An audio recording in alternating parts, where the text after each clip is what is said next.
Quick question. In your opinion, which would be more devastating? Losing your freedom and spending the rest of your life imprisoned, or losing your memories and forgetting who you are? Let me know your answer in the comments below. Anyway, on to the video.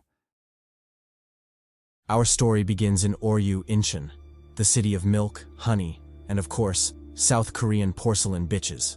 The otherwise tranquil nightlife is suddenly interrupted by a shrill scream begging for help.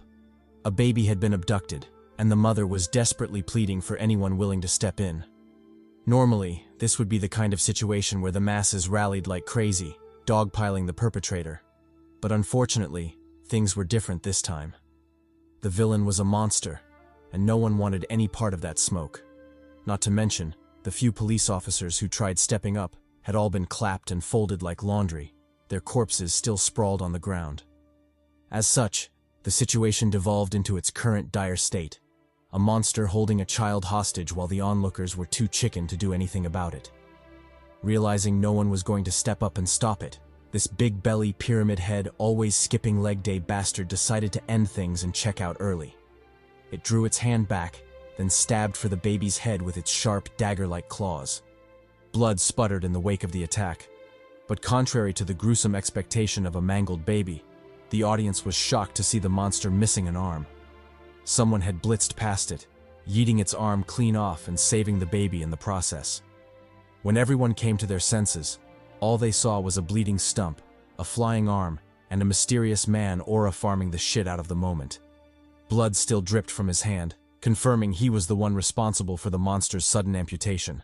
With a face that screamed, "Try that shit again if you dare," he glared at the monster with indifference, waiting for its next move. The monster said bet, locking in as its shade quickly turned crimson. It lunged at the mysterious man, rage completely blinding its actions. As for the baby, it said fuck this, and yeeted the child into the air like rotten trash. The mother had no choice but to act fast, lunging forward to catch her chubby bundle of joy. Luckily, the baby was plus size for real, so the extra fat cushioned the fall. Back to the monster and the mysterious man. The former rushed in with a claw attack, demolishing the ground on impact. But as fast as it was, the mysterious man was faster, effortlessly dodging the blow. Advancing after the retreat, he unleashed a furious kick, clocking the monster in the jaw and sending it flying like a headless chicken straight into a nearby wall. Of course, that kind of damage wasn't enough to stop this pot-bellied, pyramid-headed bastard. It quickly shrugged it off and shot toward the mysterious man with renewed vigor, mouth wide open to swallow him whole. To this, the mysterious man said bitch please and high-kicked the absolute shit out of its jaw, sending it airborne. Pressing the attack, he cocked his arm back and unleashed a barrage of muda muda muda muda, absolutely demolishing the monster. When that still wasn't enough, he channeled his inner Luffy, blitzing it with an additional dose of Gear 2 Gatling gun. Eventually, under his relentless assault, the monster checked out, collapsing to the ground and breathing its last. Throughout the entire process, the mysterious man maintained the same indifferent expression, as if this were just another Tuesday. The crowd, however, was losing their shit, mouths hanging wide open as they struggled to process what the hell they'd just witnessed. It wasn't until one person started clapping that the rest snapped out of their trance, erupting into applause and cheers for the hero who saved the day. Shouts of gratitude and appreciation rang out, with some even offering cheeks as compensation. Of course, the mysterious man wasn't a simp, so he ignored the suspicious dude and turned to leave. As he did, the mother finally gathered enough courage to call out, thanking him sincerely and asking how she could repay him. Saving a child was no small favor, one she felt compelled to repay no matter what. The mysterious man simply looked at her, refusing to answer. If it were me, I'd have sent her after that sussy dude who offered cheeks as payment, because really, what in the ditty was that? But the mysterious man was a far better person than I am, so he left without accepting any form of compensation. Not even a slice of cheeks. Not a pinch of ass. Can you believe that? What a waste. He leaped across the buildings, leaving the crowd staring in awe. They'd heard rumors of individuals with superpowers, people who fought monsters to keep civilians safe, but this was the first time they'd ever seen one in person. They couldn't help but stare in reverie, mesmerized by the superhuman's aura.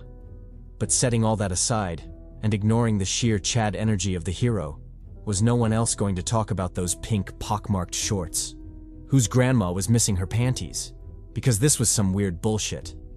Anyway, we switch scenes to Seoyan High School, home to future lawyers, doctors, engineers, and of course OF models, or as I like to call them, ambassadors of the cheeks. In class 3 of the school, a teacher was diligently lecturing about natural disasters. He explained that natural disasters used to refer to sudden and catastrophic natural events that resulted in serious damage and casualties, e.g. typhoons, earthquakes, and the like. However, in recent days, the term had expanded to include any calamity that could not be stopped by human means, referring specifically to the emergence of monsters into society. As he explained this, the scene shifted to 2 delinquents slacking off at the back of the class. Instead of paying attention, they were busy watching a video of the recent fight between the hero and the monster. Turns out the mysterious man had made a name for himself on the streets, often referred to as White Cap, thanks to the signature white cap he wore whenever he fought monsters. He'd been clapping monster cheeks for the longest time, building himself a noticeable fan base among the local youth. As the 2 delinquents watched, they couldn't help but marvel at the clarity of the footage. Most videos featuring White Cap had always been low quality and shot from far away. But this recent upload, submitted by a new anonymous account, captured the fight in what looked like 4K. It was almost as if the cameraman was breathing down their necks during the battle. Truly, a wondrous and daring feat. But setting that aside, they were in awe of Whitecap's sheer prowess, easily demolishing his enemy, especially that kick to the jaw. You'd think they were mortal enemies or something. Or worse, maybe the monster commented on his granny panties and he was venting his rage. Side note, those pants are really fucking me up. Does no one else see it? Moving on, the 2 bastards continued scrolling through the comments, flaming anyone who posted nonsense. They kept this up until they finally drew the teacher's attention. Just as he was about to call them out, an alarm suddenly blared, announcing an emergency. A monster, or rather, a Xenoterran, had been spotted near the port of Incheon, and all citizens were advised to stay clear of the area. Additionally, all nearby schools were ordered to close immediately, with students instructed to return home as quickly as possible. Upon hearing this, the students erupted into cheers. Sure, monster attacks were scary, but did they really compare to staying in school all day? Learning calculus and all that bullshit? They were better off shooting hoops at the court, or even taking their chances with the monster. For the lucky few, they could sneak off and get some cheeks on the side. Seemingly predicting their plans, the teacher told them to settle down. He understood their excitement about slacking off, but proper emergency protocols had to be followed. They were to exit the premises in an orderly fashion and head straight home. As for those planning a little slide-in on the way, all he could say was that maidens were living volcanoes these days, so they'd better not get burned. And if they did get burned, they'd better make sure she was a baddie, not one of the wildebeests some of you have been picking up. Yes, I'm talking to you. Back to the students. They joyfully exited the classroom. This continued until the panel focused on 2 in particular, a maiden lost in thought and a dude sleeping beside her. From the maiden's perspective, we learned a bit more about the monster calamity. A few years ago, the first monster appeared in Gangneung, laying waste to the city and killing over 70 people. Since then, monster attacks had become increasingly frequent, with the last one occurring just over a week ago. Now, with this latest alarm, it meant another attack was underway, an alarming increase in frequency. Sighing at the grim situation, she turned her head and finally noticed the dude sleeping beside her. Puzzled, she wondered how he could sleep through such a blaring alarm, especially since he seemed to be enjoying it, judging by his audible mumbling. She reached out to wake him, but was beaten to it when his phone rang.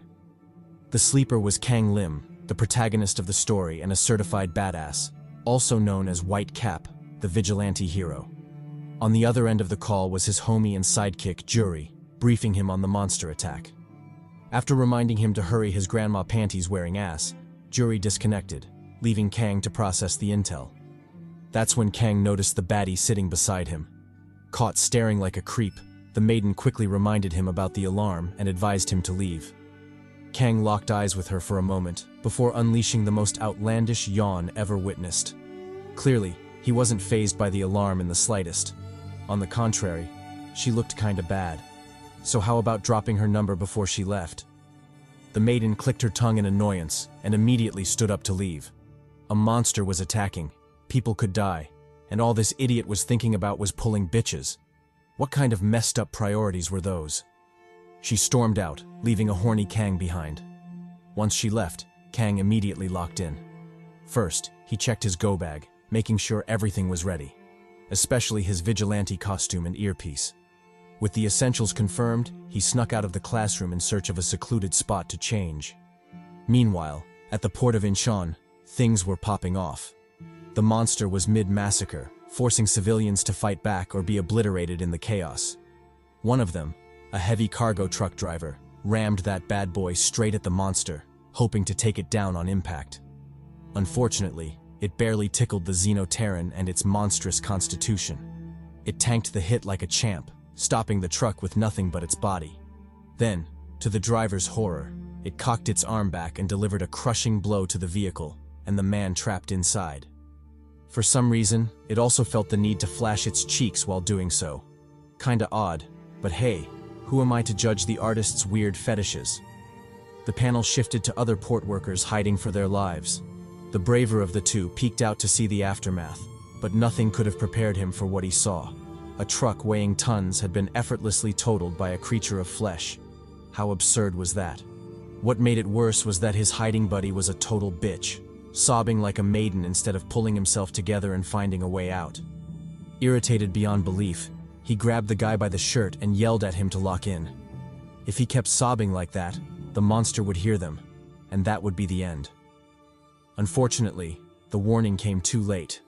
The monster was already upon them. It crept up like it was playing Splinter Cell or some shit, scaring the life out of the duo.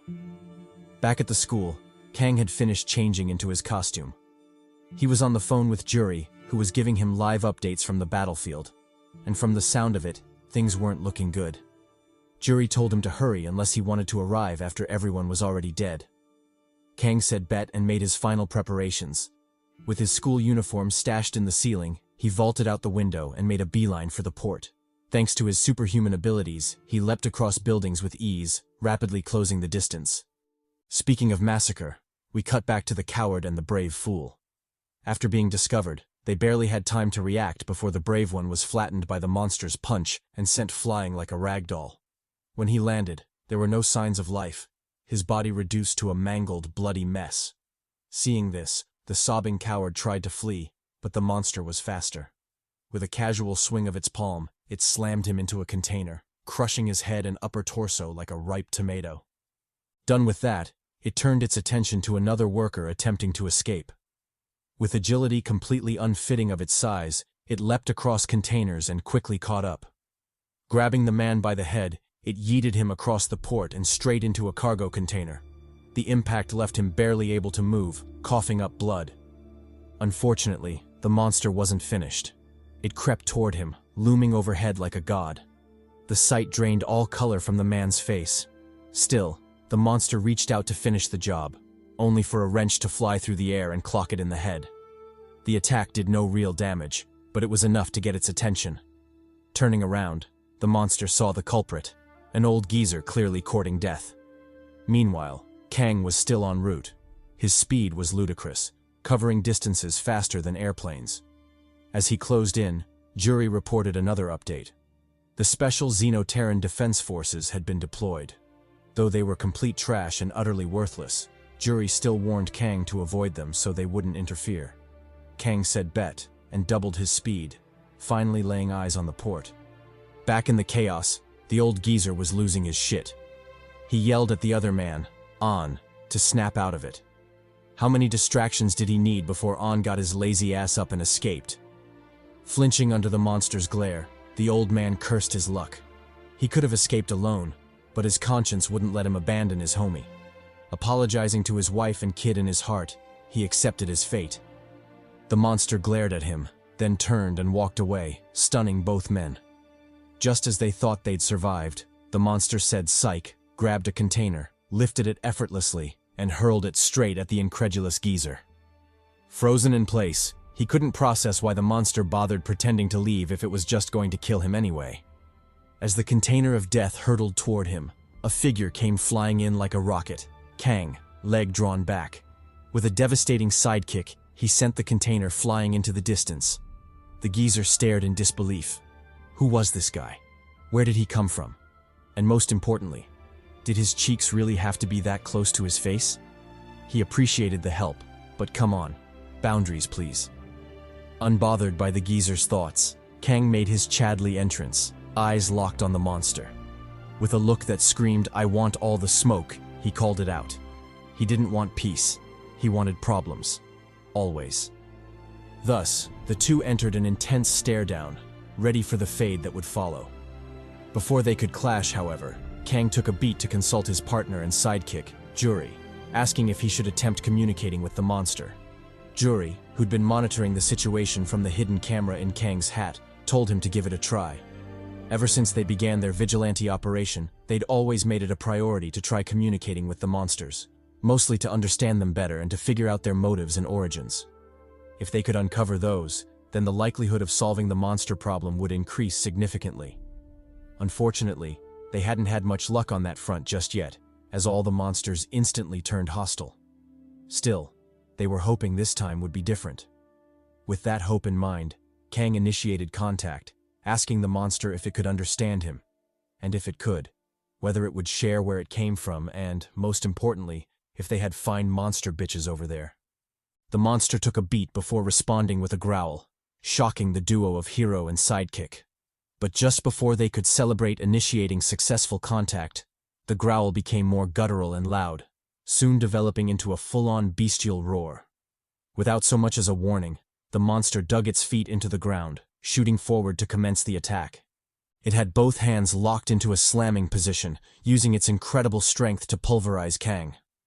Luckily, the hero was faster, so he barely evaded the attack, which left the ground in complete disarray. Before he could pull away, however, the monster pressed the attack, lashing out with a left pimp slap. The attack landed true, sending Kang flying like a runway hoe. He crashed heavily into a cargo container, and for a second, he felt the urge to call time out on this unjust ass whooping. Wasn't he the MC? Then why was he getting his ass folded? Locking back in, he leapt off the container, did a somersault mid-flight, and landed gracefully behind the monster, finally catching his breath. With a beat to spare, he reached out to Jury, telling him communication was futile. Jury agreed, reminding him that he'd watched the whole thing. But that aside, why was he letting the monster do him like that? He was practically getting bitch-slapped out there. Couldn't he lock in? Or had he developed some masochistic tendencies he didn't know about? How embarrassing. As the two conversed, the roaring of a chopper came from above, drawing their attention. The chopper belonged to LDS, a major news station, and it had come to report live on the battle at Incheon Port. Of course, the reporters weren't foolish, so they kept the altitude of the chopper at 1,900 feet, well above the enemy. From their vantage point, they reported on Whitecap and how he was getting folded, choked, and bitch-slapped by the monster, footage that was sure to go viral. In addition, they also reported on the arrival of the Xenoterran Special Forces, although no one was interested in that because they were, trash. Speaking of trash, the panel shifted to the Sakura Haruno of the superhuman world, the Xenoterran Special Forces. After arriving on the battlefield, the commander ordered all his men to stand down, clearly aware of their situation because they were, as I've said before, trash. His men, however, were confused by this. Hadn't they come there to fight monsters? Then why were they just standing there like bystanders? The commander replied that he must not have heard what the narrator was talking about. They were trash, not the redeemable Deku kind, but the completely hopeless Sakura, Aqua, Usopp kind. They had no business getting involved in a fight of this caliber.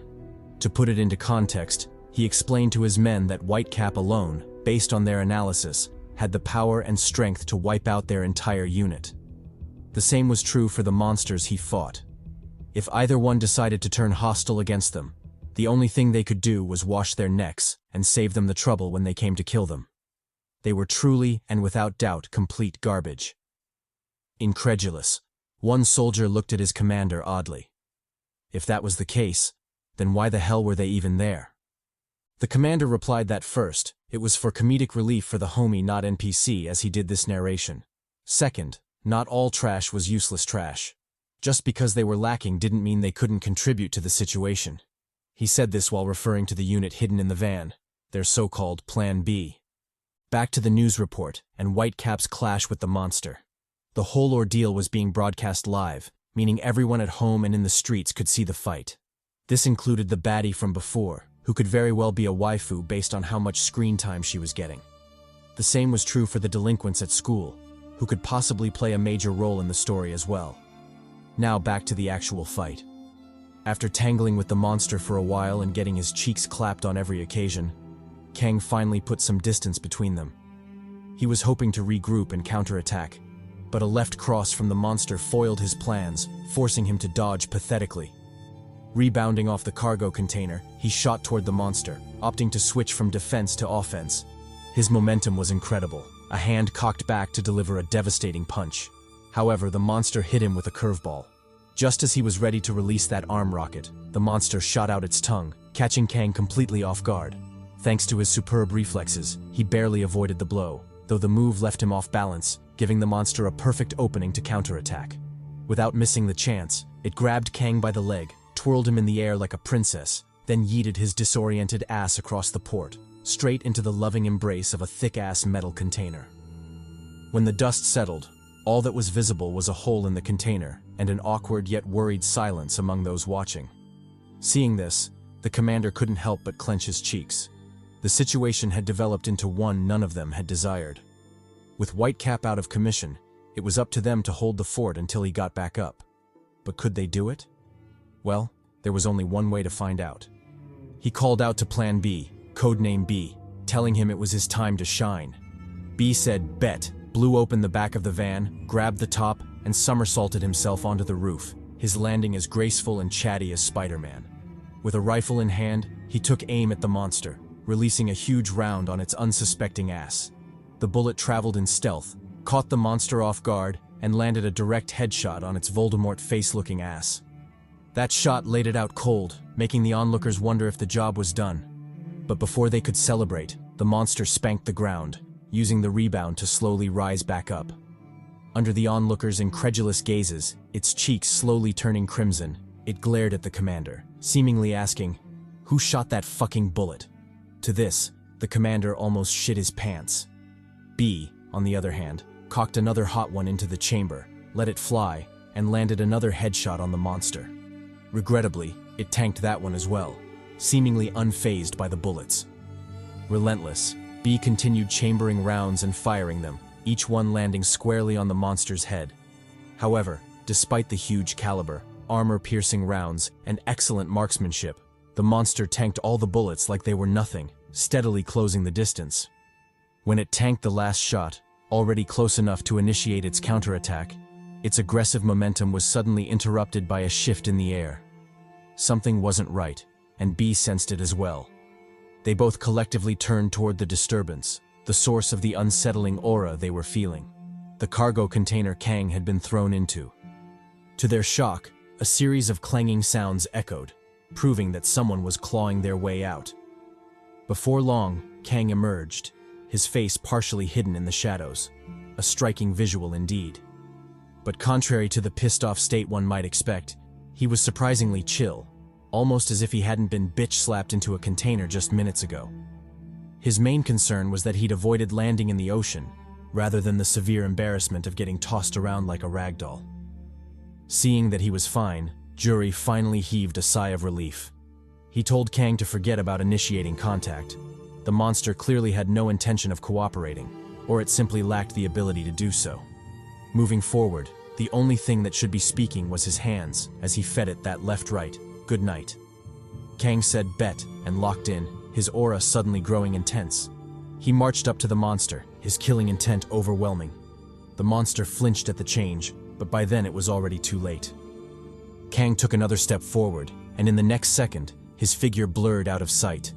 When he reappeared, he was already above the monster, his leg whipping down in a nasty axe kick. Without any surprises, the kick landed, caving the monster's head in up to the jaw. Pressing the attack, Kang lunged in with some judo-type shit, shoving his hand into the monster's jaw. Then, spinning on his heels, he yanked the bastard, stomped hard to stabilize his footing, and hurled the absolute honest-to-God living shit out of the monster, burying its head into the concrete. The attack thundered like lightning, kicking up shockwaves that rippled across the area. Even the special forces and the news chopper weren't spared, as both scrambled to avoid being swept away by the pressure. When things finally calmed down and the dust settled, the outcome of the attack was visible, and damn, was it glorious. The monster had turned into a fleshy plant, buried deep into the ground. What made it funnier was that its skinny legs were still shaking, almost as if it wanted to piss itself or something. As for the audience, their reactions were hilarious. Several baddies felt their panties drop, an involuntary reaction to such manly dominance. The other onlookers didn't fare much better either, their jaws hanging wide open, clearly mesmerized by Kang's might. It took a while for the reporters to pull themselves together and continue covering the scene. But just before they could do so, they noticed something that made them flinch. Kang noticed it too, and his gaze snapped back to the monster, which was unbelievably trying to get back up. The bastard wasn't dead just yet. It dug its head out of the rubble, glaring at Kang with undisguised fury. But before it could act on that hate, its body gave out, and it crashed back to the ground, unable to rise again. Seeing this, Jury finally heaved a sigh of relief. For a second, he'd thought the monster was back for round 2. Kang replied that he didn't mind, whether it was round 2, 3, or even 6. If the monster got up again, he'd gladly feed it the fade. He didn't mind clapping monster cheeks for as long as it took. Besides, he'd felt its head burst when he threw it, so he knew it wouldn't pose much of a problem. As he said this, he thought back to his fight with another monster in Anmiondo. That one had been way more troublesome. Though he hated to admit it, that monster had almost pushed him to his wits' end. Jury also recalled the fight, noting that the monster had indeed been formidable. Luckily, they hadn't run into anything of that caliber since. As the two conversed, the panel shifted to a mysterious man aura farming from a distant vantage point. His face was hidden in the shadows, giving him a low-key CHADY presence.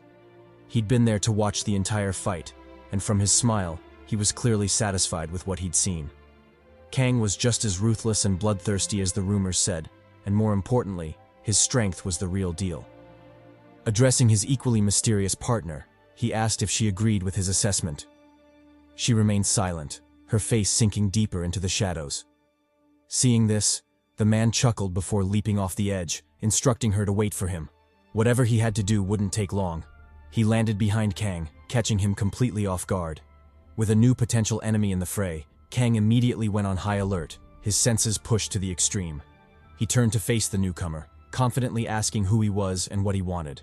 The man, clearly leaning too deep into this aura farming business, let his long hair bristle in the wind as he replied to Kang's question. It didn't matter who he was. What mattered was that he came in peace. Well, kinda. Wasn't he Whitecap, the superhuman? They had a lot to discuss. He said this while flashing the creepiest smile imaginable. Damn. Walking closer, he closed the distance between himself and Kang, alarming Jury, who warned him to be careful. Additionally, he couldn't help but wonder where the mysterious yet sketchy man had come from. Kang replied with a nod and immediately locked in on the sketchy fella. Because of this, he also noticed that the man hadn't come alone, but had his partner monitoring the situation from a high vantage point. As for why she chose that place of all places, he didn't know. Maybe it was strategic, or maybe she just wanted to aura farm. Who knows what in the piccolo she had going on. Either way, he alerted Jury, warning him of the potential threat and telling him to keep an eye on her. Meanwhile, on the reporter's side, they were just as taken aback as Kang was by the situation. Just a few seconds ago, they were reporting on the glorious battle between Kang and the Xenoterran, only for the subsequent events to catch them completely off guard. Regardless, they were always ready for juicy scoops, so they locked in on the potential altercation, focusing all their cameras on the duo. Though they couldn't make out what was being discussed because of the distance, they gleaned enough from the tense atmosphere to know that things weren't right, and reported the same to the curious audience watching intently. This included the delinquents from Kang's school, alongside the possible waifu mentioned before. Closer to the battlefield, the Xenoterran special forces were equally at a loss. The CHADY lieutenant, who didn't know what to make of the situation, turned to his commander for guidance. With such an odd occurrence, what were they supposed to do? The commander replied that he didn't know either. Technically speaking, they were not Whitecaps' allies, just acquaintances who occasionally helped each other. Thus, if a fight really broke out, it wasn't certain whose side they'd take. Regardless, he told his men to get ready. However the situation played out next, they'd handle it as it came. Whether that meant retreating and letting the two battle it out, or assisting Whitecap in fighting the enemy. Conversely, he also told them to prepare for the off chance that they might have to fight Whitecap himself. Back to the hero in question. He was oddly being roasted by the sketchy man, who complained that his skills were rather disappointing. The battle wasn't nearly as eventful as he'd hoped it would be. Maybe he was expecting too much, but Kang definitely fell short in that regard. Still, he had to admit that it was kinda fun, especially with Kang's flair and strength. It low-key reminded him of the hero Ketchup Man. For context, Ketchup is the protagonist of a popular TV series, The Invincible Ketchup Man, which is widespread in their manhwa world. Interestingly, he also owns a bakery, because how else would you explain all that cake back there? Pause. Being compared to Ketchup, his idol, Kang immediately became flustered, his face turning red. He fumbled with his reply, alarming Jury, who knew just how weak he was to flattery. Despite his incredible strength, our boy's defense against sweet talk was basically zero. With this in mind, Jury yelled at him to get it together. He told him to forget about the rosy words and focus on the foe. Who was he, and where had he come from? Regrettably, Kang was still flustered, so he ended up speaking nonsense, asking, "Who are you from?" Completely embarrassing himself and triggering Jury, who realized he couldn't depend on the tsundere and had to lock in for the both of them. Sweet words might confuse the gullible Kang, but there was no way they would affect him. His instincts were screaming that this sketchy dude was a threat. Speaking of which, the sussy dude continued his banter with Kang. He told him that he was an avid fan, following his deeds since the beginning. From the news coverage to the clips of his battles spreading online, he'd watched them all. Even common bystander streams hadn't escaped his eyes.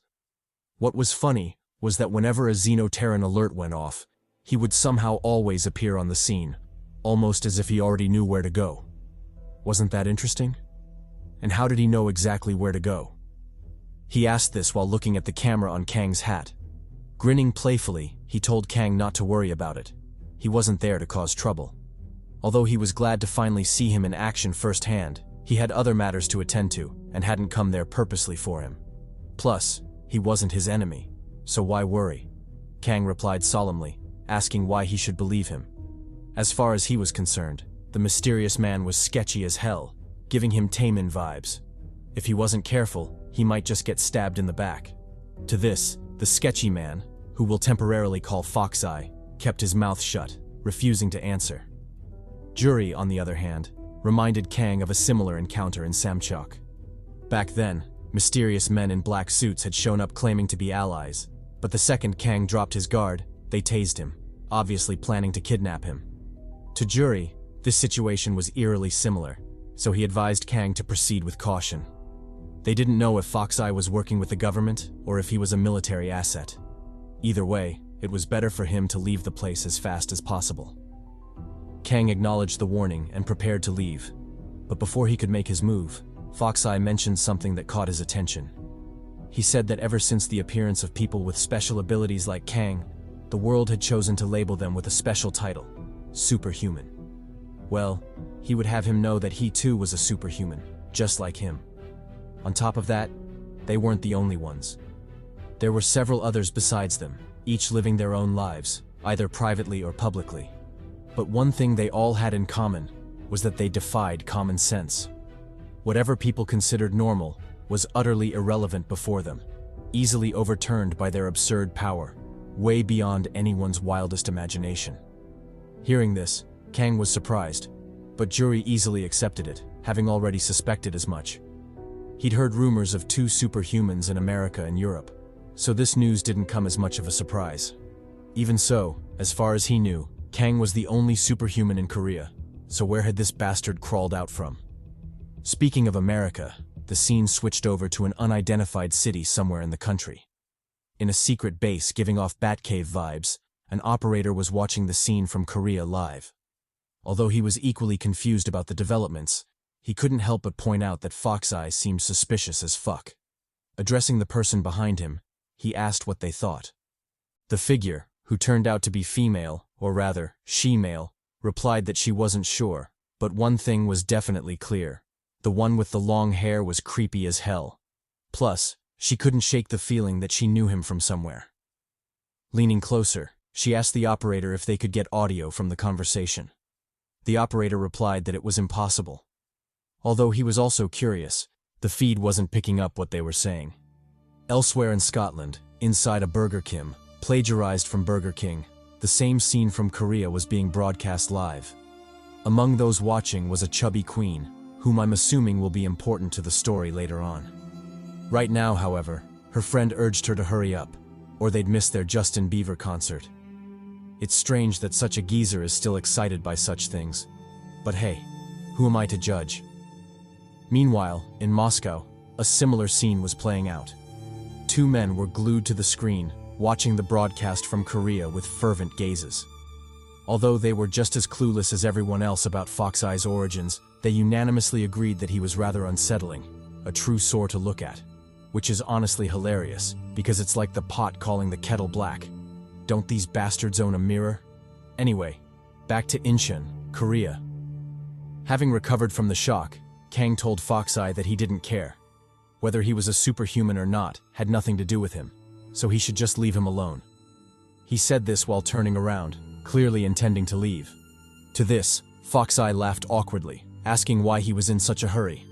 Hadn't he said they had a lot to discuss? Fine. If he was unwilling to listen right now, then they'd just have to continue the conversation later, probably when he dropped by his school for a chat. Hearing this, Kang immediately stopped, a shiver running down his spine. He turned to look at Foxeye, disbelief etched on his face. Foxeye smirked smugly, asking why he was so shocked. Could it be because he knew who he was when he wasn't out here playing hero? That he was just another regular high school kid? Come on. It wasn't that hard to figure out, was it? Flabbergasted, both Kang and Jury stayed silent, too stunned to speak. They thought they'd been careful in hiding the truth, so how had this bastard known? Foxeye told them not to overthink it. He had his own ways. Plus, they shouldn't worry. Their secret was safe with him. No other soul apart from the three of them would know that Whitecap was a teenager still in school, and that acting as his sidekick was Jury, a maidenless virgin with red hair. He would definitely not tell a soul. But since they were already on the topic, could he take a moment to mention how impressive Jury was? He was aware that Jury was the true mastermind of the team, designing both the mask and the gear. Not to mention, Kang's quick response to monster attacks was credited to him as well. It would be a lie if he said he wasn't jealous. With that said, was it inappropriate to confess that he'd lost count of the number of times he'd stopped himself from outright kidnapping him and forcing him to be part of his team? It took more willpower than either of them could imagine. But since they were already talking about it, he might as well make up his mind and pay Jury a visit instead, seeing as Kang clearly had no interest in talking to him. Who knows? Maybe Jury would turn out to be a better conversationalist. Terrified, Jury felt his hair stand on end, his mind racing with ideas about how Foxeye knew so much about them. Just how did that bastard do it? Chuckling sinisterly, Foxeye once again repeated that they shouldn't worry. Everything he'd said was just harmless banter. There was truly no need for either of them to get worked up. To this, Kang told him to miss him with that bullshit. If he genuinely believed Foxeye meant no harm, then he'd spent his life living in vain. Fine. Since he was asking for smoke, purposely taunting him with sarcastic remarks, they'd just have to settle this right then and there. He told Foxeye to prepare himself. Things were about to get real. Realizing things were spiraling out of control, Jury tried to talk him out of it, warning him that it was a trap. However, Kang was too frustrated to listen. As far as he was concerned, any threat to Jury, his only family, couldn't be allowed to live. He had to make sure Foxeye died that day. Facing his murderous intent, Foxeye laughed even louder, clearly unfazed by the pressure. He told Kang that he truly didn't wish to fight him, and that peaceful correspondence was still possible between them. However, If he chose the path of smoke, then smoke he shall get. Literally. His aura suddenly changed, manifesting as thick wisps of inky smoke. Kang said, "Bet," and lunged at him, his body moving so fast he broke the sound barrier. Still unfazed, Fox-Eye tracked his movements, his demeanor screaming that this would be lightweight. Everyone else, however, was beyond shocked, wondering how things had spiraled to this point. Ignoring their concerns, Kang shot forward, launching himself at Fox-Eye with a Superman punch. Fox-Eye responded leisurely, raising his arm to block with a palm strike. This completely stopped Kang's attack, leaving not just him, but Juri absolutely flabbergasted. Relentless, Kang pressed the attack, yanking his hand back to counter with a backhand swing. However, Fox-Eye dodged that too, nimbly jumping aside to evade the strike. Then, in a move that left everyone watching incredulous, he literally, and I'm not joking, landed on his arm, using his hand as a perch. With a tone bleeding contempt, he asked Kang if that was all he had, because it sure felt like he wasn't trying at all. Damn.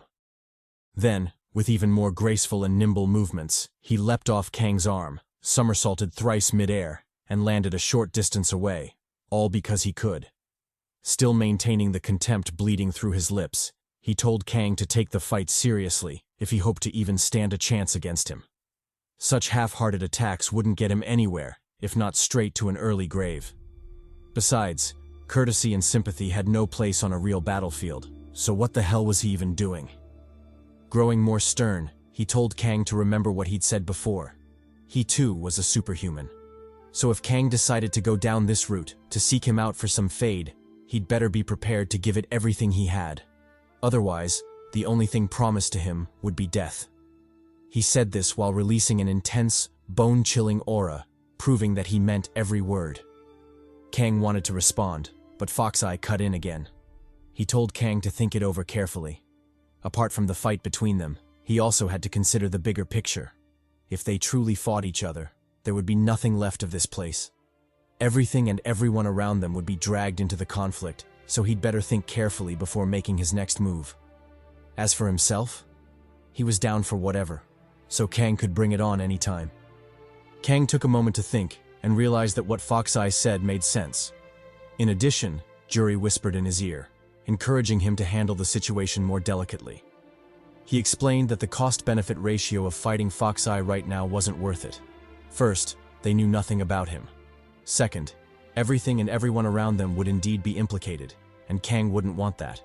And finally, and most importantly, Kang had never faced another superhuman before. Who knew how things would go? Judging by how easily Fox-Eye had humbled him moments ago, fighting definitely wasn't the way to go. Seeing Kang hesitate, Fox-Eye chimed in again, his relaxed demeanor returning. He told Kang he'd made the right choice. A battle between them wouldn't have benefited anyone, especially Kang.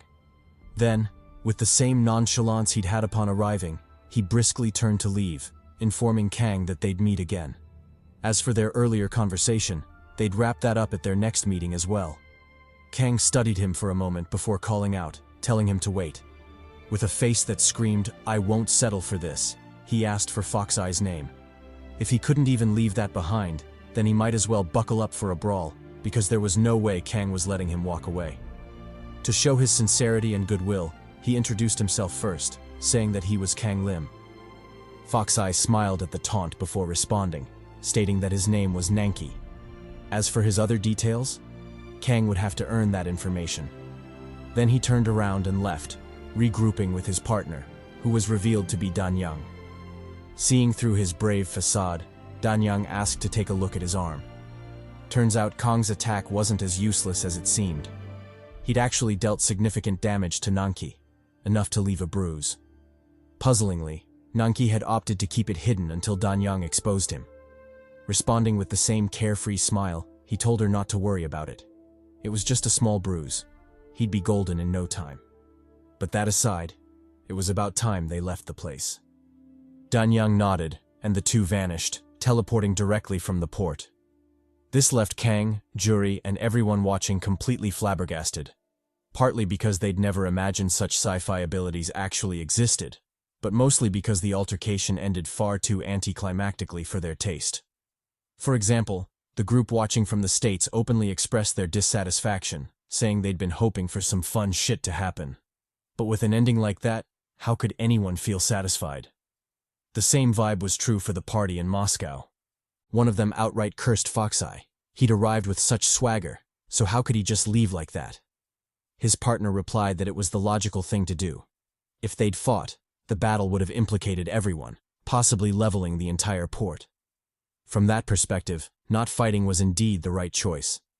The brawny man replied that he understood the logic, but damn it, that didn't mean he liked it.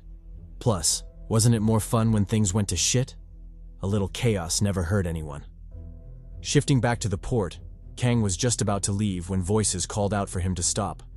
It was the old geezer and his man, who had come to express their gratitude in person. Without Kang, they would have definitely died there, so a sincere thank you was the least they could offer. Kang said, "Bet," rejected the old man's invitation to lunch, and swiftly departed, crushing the concrete as he leapt away.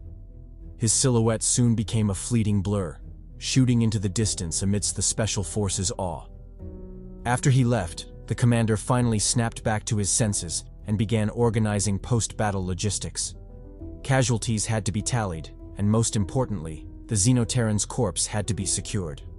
With that, he briskly issued orders, soon turning the port into a hive of activity.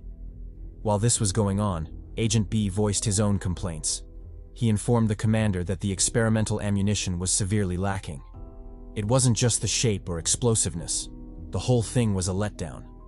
If they went into battle against Xenoterrans with such trash, the only outcome would be a one-sided massacre.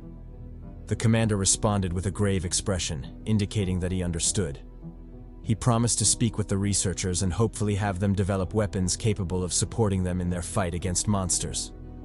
B grimaced, crushed the shell casing, and walked away, leaving the commander lost in thought.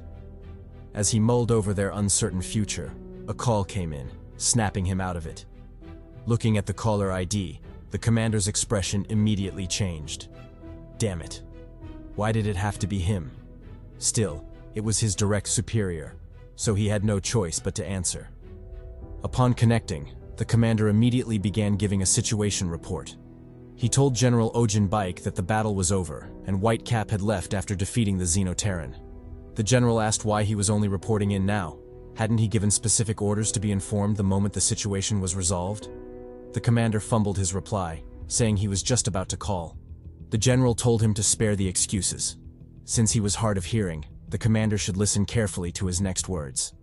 The safe transportation of the Xenoterran corpse was the highest priority, and no mishaps would be tolerated. The corpse had to be loaded onto Cargo 101 and leave the port securely. Everything after that would be handled personally by the general. The commander's role, however, had to be executed flawlessly. The commander responded with a firm salute, stating that it would be done. In fact, the corpse was already being loaded as they spoke, and it wouldn't be long before it departed. The general nodded in approval and told him to get to it. Once the cargo ship was airborne, it would no longer be under his jurisdiction, so he should focus on withdrawing his troops from the port as soon as possible. The commander saluted and ended the call, clearly seething at the general's arrogance. Still, he was his superior.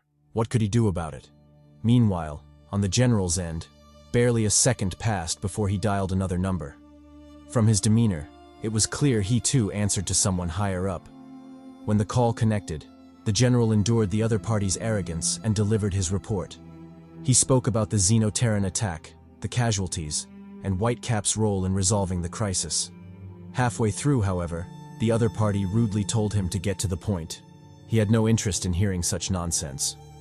The general complied and spoke about the corpse instead, reporting that it was already en route and would arrive at Area Falcon by midnight the following day. He attempted to mention something else, but the man cut him off again, saying his time was precious. If the general had anything else to say, he could save it for later, or keep it to himself. Either was fine. Then, with a tone dripping with malice, he warned the general never to waste his time like that again. If he ever reported useless matters such as civilian casualties again, it would be the last report he ever gave. His time was too valuable to be spent on such things. Hanging up, the man continued ranting, saying he didn't give a damn. Why should he care about a few nobodies dying? It was bad enough he had to give this goddamn speech, and to a room full of vermin no less. Coughing to steady himself, The mysterious man walked onto the stage amid cheers and applause. Behind him hung a banner proclaiming hope for the new generation, giving the scene a deeply ironic twist. The bastard, the same man who didn't give a damn about civilian lives, was a politician. Ironically, he was widely proclaimed to be the beacon of hope for the new generation, the man destined to lead the country into an age of peace and innovation. What a joke. His name was Gerald Marcus. Back at the port, the cargo ship finished loading and took off, disappearing into the distance soon after.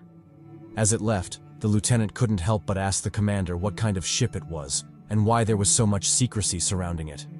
The commander replied that he didn't know, and that such intel wasn't meant for the likes of them anyway. Sometimes, the less you knew, the better.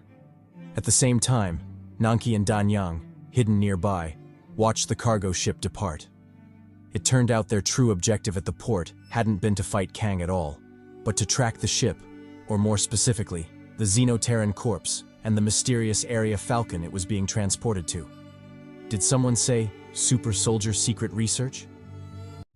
Switching scenes, we're taken to an intense battlefield. In the fight, Ketchup Man, the hero with straight hands, chokes the shit out of a villain, giving him the undisputed, undefeated, gender-neutral treatment of the world, the Wayne Brady special, choke a bitch. He yokes the bastard by the neck, warning him that he'll only ask his question one last time. Where the hell was his master, Sherlock? Where was that rat, brainiac wannabe bastard hiding right now so he could kill him himself? The villain, who's being choked so hard he's literally frothing at the mouth, mumbles that he can't breathe, let alone speak. How does he expect him to snitch if he can't even open his mouth? Mistaking his silence for defiance, Ketchupman tells him fine. Since he's decided to stay loyal to that fiend, he'll just have to run him the same fate he'd prepared for Sherlock. He cocks his hand back, preparing to give the poor fool the yeeting of his life. To this, the villain screams for him to hold the fuck up. He'll talk. Matter of fact, he wants nothing more than to snitch right now. The spirit of snitching is high in him, but goddammit, can he at least release his neck so he can snitch? How is he supposed to work under such circumstances? Unfortunately for the villain, his words would never reach Ketchup Man because the hero had him in a chokehold, and all his grievances were shouted in his mind, never to be heard out loud.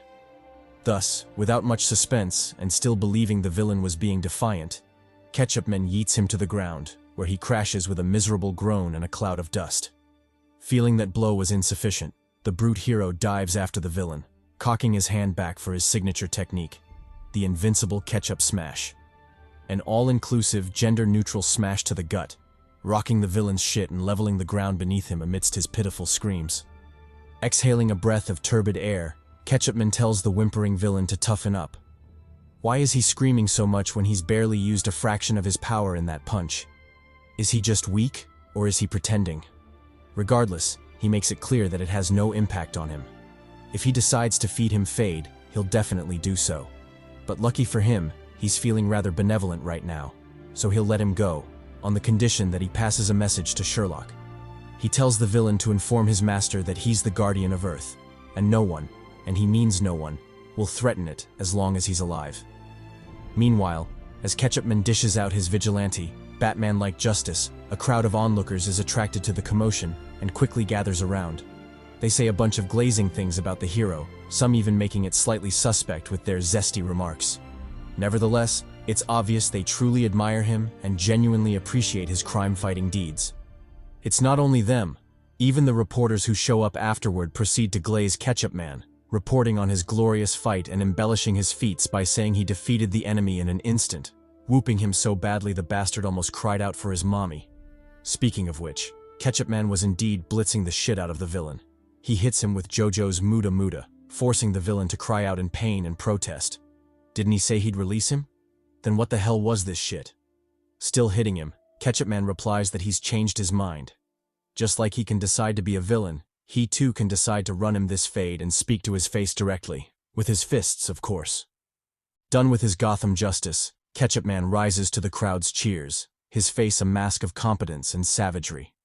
With the cheers as a backdrop, he strikes a pose, flaunting his bubble butt and physique straight out of a gooner's wet dream.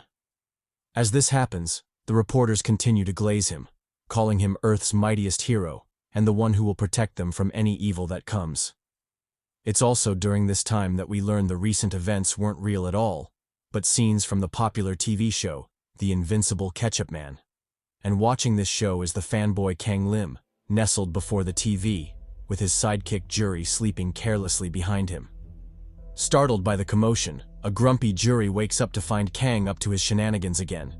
He asks why he's watching TV instead of resting like he ought to. Isn't he tired from his earlier fight? Kang, nursing an obvious puffy face and bloated eye, replies that he has no other choice. He's truly addicted to the show. As long as it airs, he has to watch it, even if the sky is falling. That aside, he encourages Jury to watch the latest episode, saying it was epic. He then proceeds to go into more detail, forcing Jury to tell him to shut up lest he spoil the entire plot. Realizing his oversight, Kang shuts his mouth and focuses on something else, specifically how Nanki had compared him to Ketchup Man, his idol. This makes his face hot, and he can't help but blush at the thought. Jury ignores his fanboy friend and heads back to sleep. Remembering something, he asks Kang why he's still there. Doesn't he have to go to school?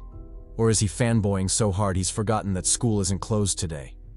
Startled, Kang shoots to his feet, his silhouette disappearing from the room soon after. As he scrambles to collect his things and rush out, he grumbles about the absurdity of the situation. Wasn't the Xenoterran attack just a few hours ago? How could school already be open? Jury, pissed that Kang didn't close the door behind him, yells that the monster was already dead, so why wouldn't school be open?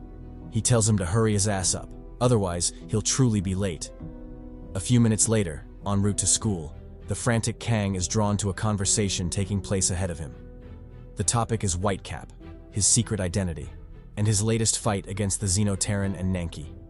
One guy, clearly a hater, states that Whitecap nearly got his shit rocked. The powerful punch he threw at Nanki was blocked effortlessly, making him believe Whitecap would have been cooked if they'd actually fought.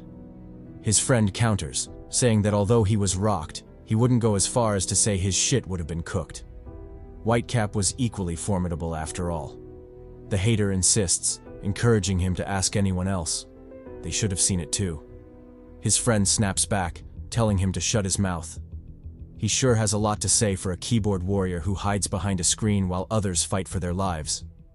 Regardless of what he thinks, Whitecap is a hero, and he won't accept puny bastards sullying his name. Taken aback, the hater asks what he's on about. He'd made a careless remark. Surely that wasn't enough for him to go off like that. His friend tells him to watch his mouth now that he knows. Whitecap constantly risks his life to protect them from Xenoterrans. It would do him well to keep his thoughtless words to himself. Triggered, the hater lashes out, telling him to miss him with that bullshit. Whitecap a hero? Who told him that? Didn't he hear the rumors? That Whitecap is a military experiment? Probably a cyborg created by the government to combat the rampaging Xenoterrans. Hearing this, even Kang was low-key pissed. Him a cyborg? Who came up with such nonsense? Before he could react, the loyal homie snaps first, threatening to act on behalf of Whitecap and beat his ass if he keeps spreading rumors. The hater tells him to bring it. He welcomes the beef. Just as the two are about to throw down, the loyal homie accidentally bumps into someone from behind. The duo freezes the moment they realize who it is. A Goliath-looking bastard with a face only a mother could love. Taik Chue. Terrified, they rush to apologize, wishing they could escape before the psycho lost his shit. Unfortunately, Choi has no intention of letting them go so easily. He blocks them, asking if they have a death wish. Are they really that eager to die this early in the morning? His gaze flicks sideways, landing on Kang watching the spectacle. Instantly enraged, he calls him out, asking what the hell he's looking at. Does he have a similar death wish? If not, he'd better get his ass out of there before he makes him. Kang agrees and turns to leave, whispering a quiet apology. At the same time, Choi decides the trio isn't worth the hassle and turns away, growling at them to watch their surroundings next time. Especially Kang, who, for some reason, pissed him off even more. He warns him to stay clear, or he'll rip his eyes out next time. Choi trudges off, leaving the duo gossiping. One friend explains that Taik Choi is part of the Kundo crew, an up-and-coming gang making waves lately. It started at Mabong Junior High, where their leader, Kundo Park, beat and subjugated the local gangsters, formally taking them under his wing. Since then, the crew has grown exponentially, powerful enough to rival real gangs in Incheon, not just school bullies. For some reason, the whole crew transferred to Seoyeon High, officially taking it over. As for the brute from earlier, he's the enforcer, Taik motherfucking Chue. Stressed, the loyal homie wonders why those bastards even came to their school. If they want to play street, why not do it in the real streets? Either way, they're screwed. He hopes he never runs into them again. He even pities Kang, just a bystander who looked the wrong way at the wrong time. But the die is cast, and all they can do is stay as far away from the Kundo crew as possible. As for Kang, he can go die for all they care. Skipping forward, we arrive at Class 1 to 3 of Seoyeon High. Inside, the baddie from earlier is startled awake by someone calling her name. Still dazed and pissed, her nap was interrupted. Hong snaps at the perpetrator, a caked-up waifu seated in front of her, asking what she wants. The friend, unfazed, tells her to forget that and asks about her face. Why is she so bruised? Was she out boxing again? Hong replies that maybe she was. But what business is it of hers? She isn't her mom, so why the nagging? The friend, Jinju Yo, a first year just like her, looks at Hong sadly before flicking her gaze away, landing on Kang, who just so happens to be passing by at that moment. Noticing the handsome Poppy, Jinju calls out to him, telling him his fly is down. Startled, Kang takes a second to load before scurrying to the side, desperately trying to recover his lost aura. Unfortunately for him, his nakedness had already been witnessed by Jinju and Hong, the best baddies in the story thus far. Getting up to leave, Jinju whispers to Hong that her class is full of poppies. If she knows of any others, she should send them her way. Hong tells her to fuck off, then grows more serious, pointing out the faint smell of cigarettes on her. Was she hanging out with those weirdos again? Jinju throws her words right back at her, telling her not to nag so much. She wasn't her mom.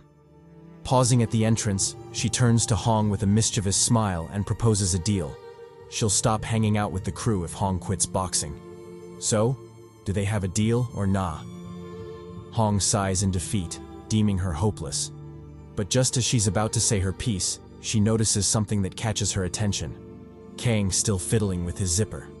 Matter of fact, the idiot had actually broken it, exposing his boxers and draining whatever aura he had left. Seeing this, Hong, last name Muhi, snickers, amused, deeming him hopeless too. Meanwhile, somewhere in the Atlantic Ocean, a fishing boat is seen surfing the waves. As it cruises through the water, a silhouette stealthily splashes in pursuit, drawing the captain's attention. Locking onto the bizarre sound, the captain hook-looking bastard zeroes in, wondering what the hell was testing his patience this early in the morning. To his horror, the silhouette flashes beside the boat, casting a huge, ominous shadow in the water. Whatever it was large as hell, and dear old Captain Popeye was in some serious shit. Before that, though, let's flash back to 5 minutes earlier to give more context to the incoming fade. Turns out the Popeye bastard wasn't the only person on the boat. There was also a second fisherman, and of course a cute plushie, which is soon revealed to be a gift for the second fisherman's daughter. He explains that today is his daughter Ruby's birthday, and he bought her the penguin as a gift. The price was dirt cheap, so he feels some type of way about it. But regardless, he knows she'll like it, so that's all that matters. The first fisherman, who I'll call Popeye, replies that Ruby is a princess, and princesses deserve nice things, not dirt cheap dolls bought on the low. The man counters, arguing that the gift isn't as thoughtless as he imagines. He explains that Ruby's dream is to go searching for penguins in Antarctica, so although the gift might be financially convenient, it will still mean a lot to her since it directly relates to her interests. Popeye agrees and shifts the topic, asking when he plans to go see her. He can't possibly be working on his princess's birthday after all. Glasses replies that he'll be leaving soon. The moment his shift ends at lunchtime, he's gone, so Popeye better not come up with some overtime bullshit. If he does, he'll be like the mafia and make him sleep with the fishes. Popeye laughs, replying that he wouldn't do such a thing. As for making him sleep with the fishes, good luck with that. He won't even need his special spinach to fold his ass. Glasses laughs as well and heads into the cabin.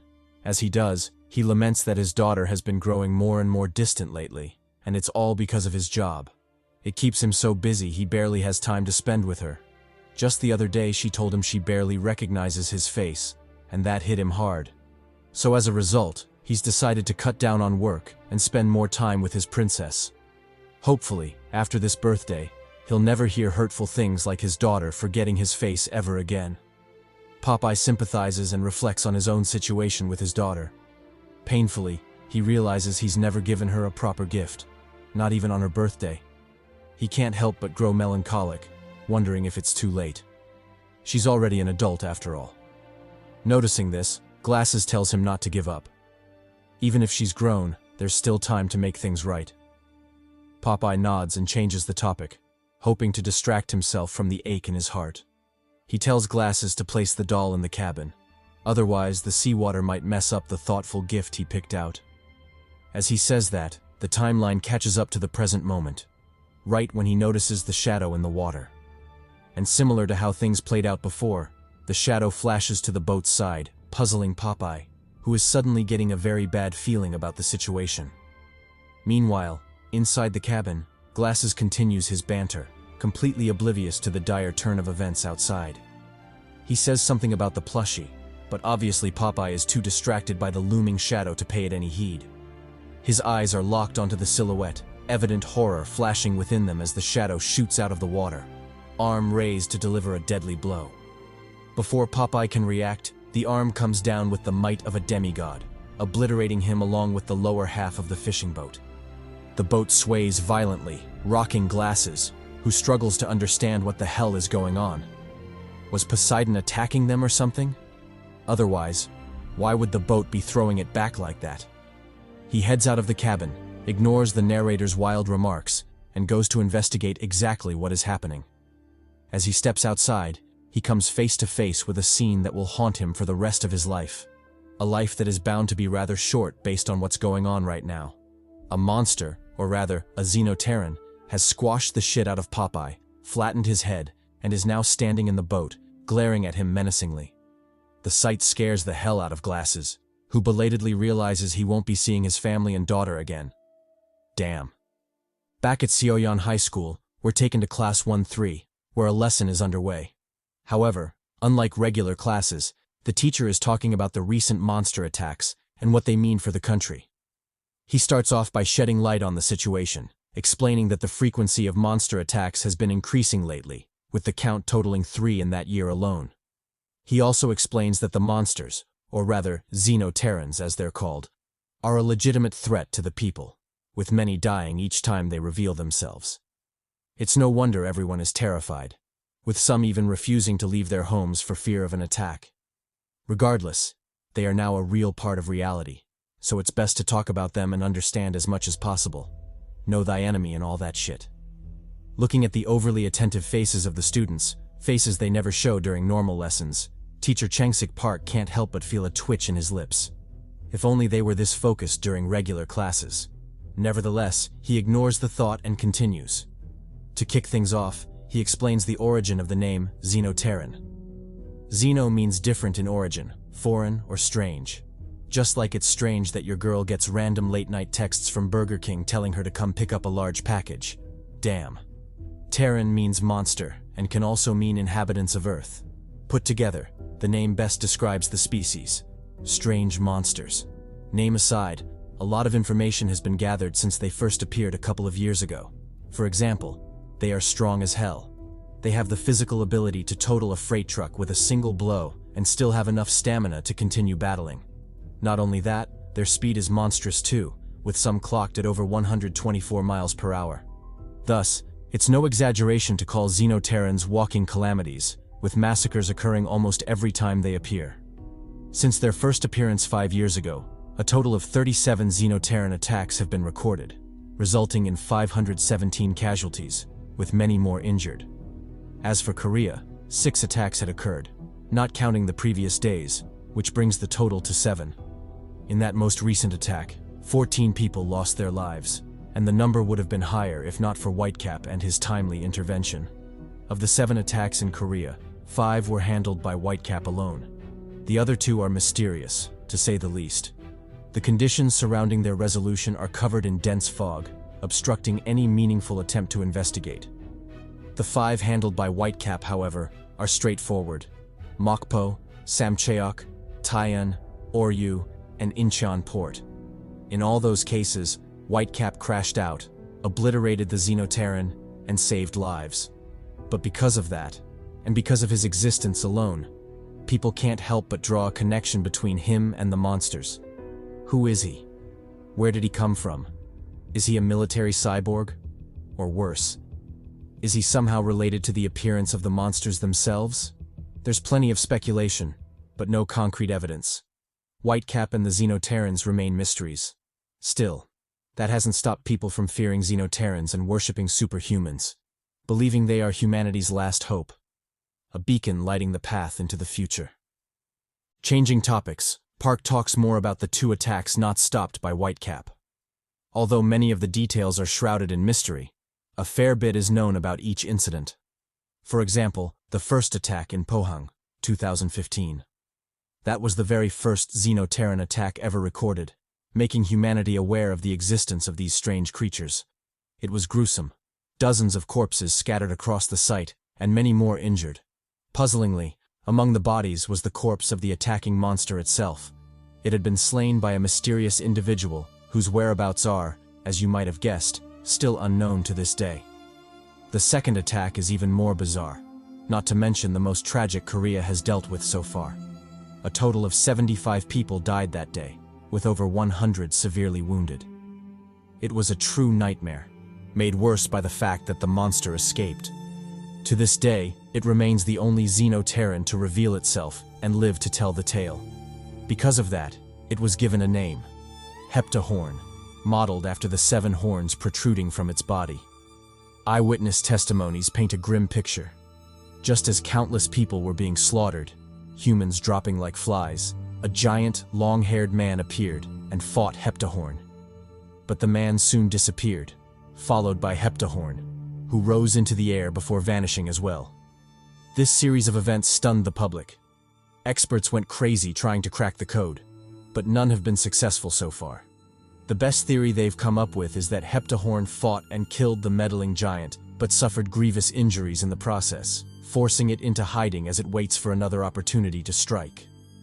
In fear of its return, several government organizations were created in preparation for Heptahorn, or any other Xenoterran, that might rear its head. First, the Xenoterran Alert Control Center, responsible for sending out public alerts in the event of an attack. Second, the Special Xenoterran Defense Forces, SXDF, tasked with bringing the fade to the monsters and engaging in combat, should freaks like Whitecap fail to appear and handle business. In general, Park explains that there's still a lot humanity doesn't know about Xenoterrans, or their superhuman counterparts. Why do they attack humans? Where are they from? Is the long-haired giant really dead? If so, where is his body? And where is Heptahorn hiding while it nurses its wounds? There are still too many mysteries, including Whitecap himself and his possible connection to the elusive duo of Heptahorn and the long-haired giant. As Park begins wrapping up, he suddenly realizes something infuriating. The students have long since dozed off. Some are even snoring loudly in the classroom. This immediately pisses him off. He slams his desk and yells at them to wake up, inwardly wondering why he even bothered teaching this in the first place. If he'd known his effort would be wasted like this, he would have chosen a more interesting topic, like how maidens are making generational wealth on OnlyPans, yet no one wants to make the next generation with them. Damn. Regardless, he orders them to wake up and take this seriously. They might think they can slack off because today's topic isn't part of the regular curriculum, but he makes it clear that learning and schoolwork aren't the most important forms of education. What they should truly be concerned about isn't mastering their A's and B's, but developing a profound concern for the future of mankind. Only then can there be hope. Only then can the defenders of tomorrow rise.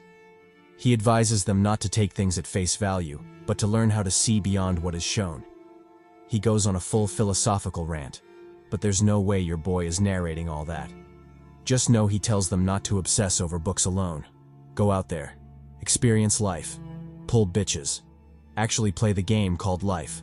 With that, he dismisses the class, telling them he'll see them next time.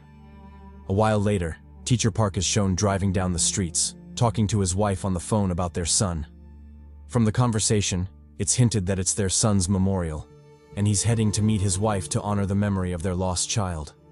Struck with grief, he cries silently as memories of his son flash through his mind. From the hints dropped earlier, it's painfully obvious what likely took the boy's life. A monster attack. Damn. R.I.P. to the young homie. Switching back to the Atlantic Ocean, we're taken to Captain Popeye and his crew's perilous situation. After stomping on the spinach-loving bastard's head, the Xenoterran doesn't immediately make a move. Instead, it eyes the man, seemingly asking, "What are you gonna do about it, big boy?" Of course, that's in a manly manner, not the sussy, sultry way you just pictured it, you pervert. Anyway, the man reacts in the only logical way. He says, "Fuck this," and rushes for the radio, clearly intending to call for backup. With a head start on the monster, he yanks the radio, presses the emergency button, and immediately starts ranting into the receiver, calling for anyone who can hear him.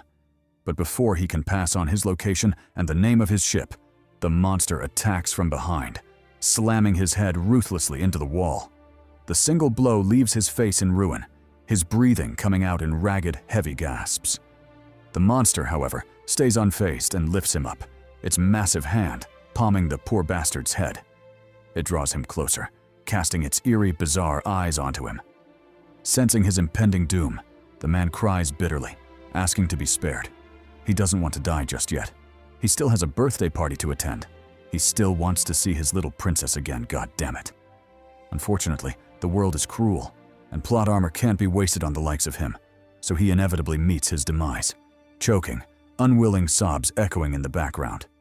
Accompanying those sobs is the frantic crackling of the radio. Help had finally reached out. Too bad it came a step too late. Elsewhere, on the massive Atlantic Ocean, the sound of laughter and enjoyment rings out. Waifus and baddies play on the deck, their anime cheeks and cakes giving nosebleeds for real. Besides them, there are also some sorry bastards. But who gives a damn about them? Let's focus on the mommies instead. They are the residents of the Opera, a cruise ship that sails the Atlantic, and currently none of them are aware of the monster that just invaded their paradise. Meanwhile, on the bridge, a more serious discussion is underway. The captain, who's been briefed about the recent Mayday signal, asks his staff what's going on and if they have any more information. The staff reply that they do. The ship radioing for help is a trawler, and judging by the coordinates they recorded before the connection was lost, they believe it should be approximately 10 miles from their location. They should be able to reach it within 25 minutes if they floor it. The captain instructs them to go ahead. They should be able to carry out a swift rescue if they hurry. The ship thus turns, making a beeline for the trawler.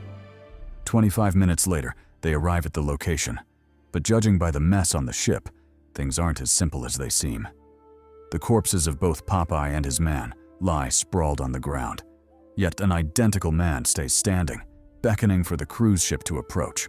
It's clear that this is the Xenoterran in disguise, using the poor fellow's skin to deceive the ship into drawing closer.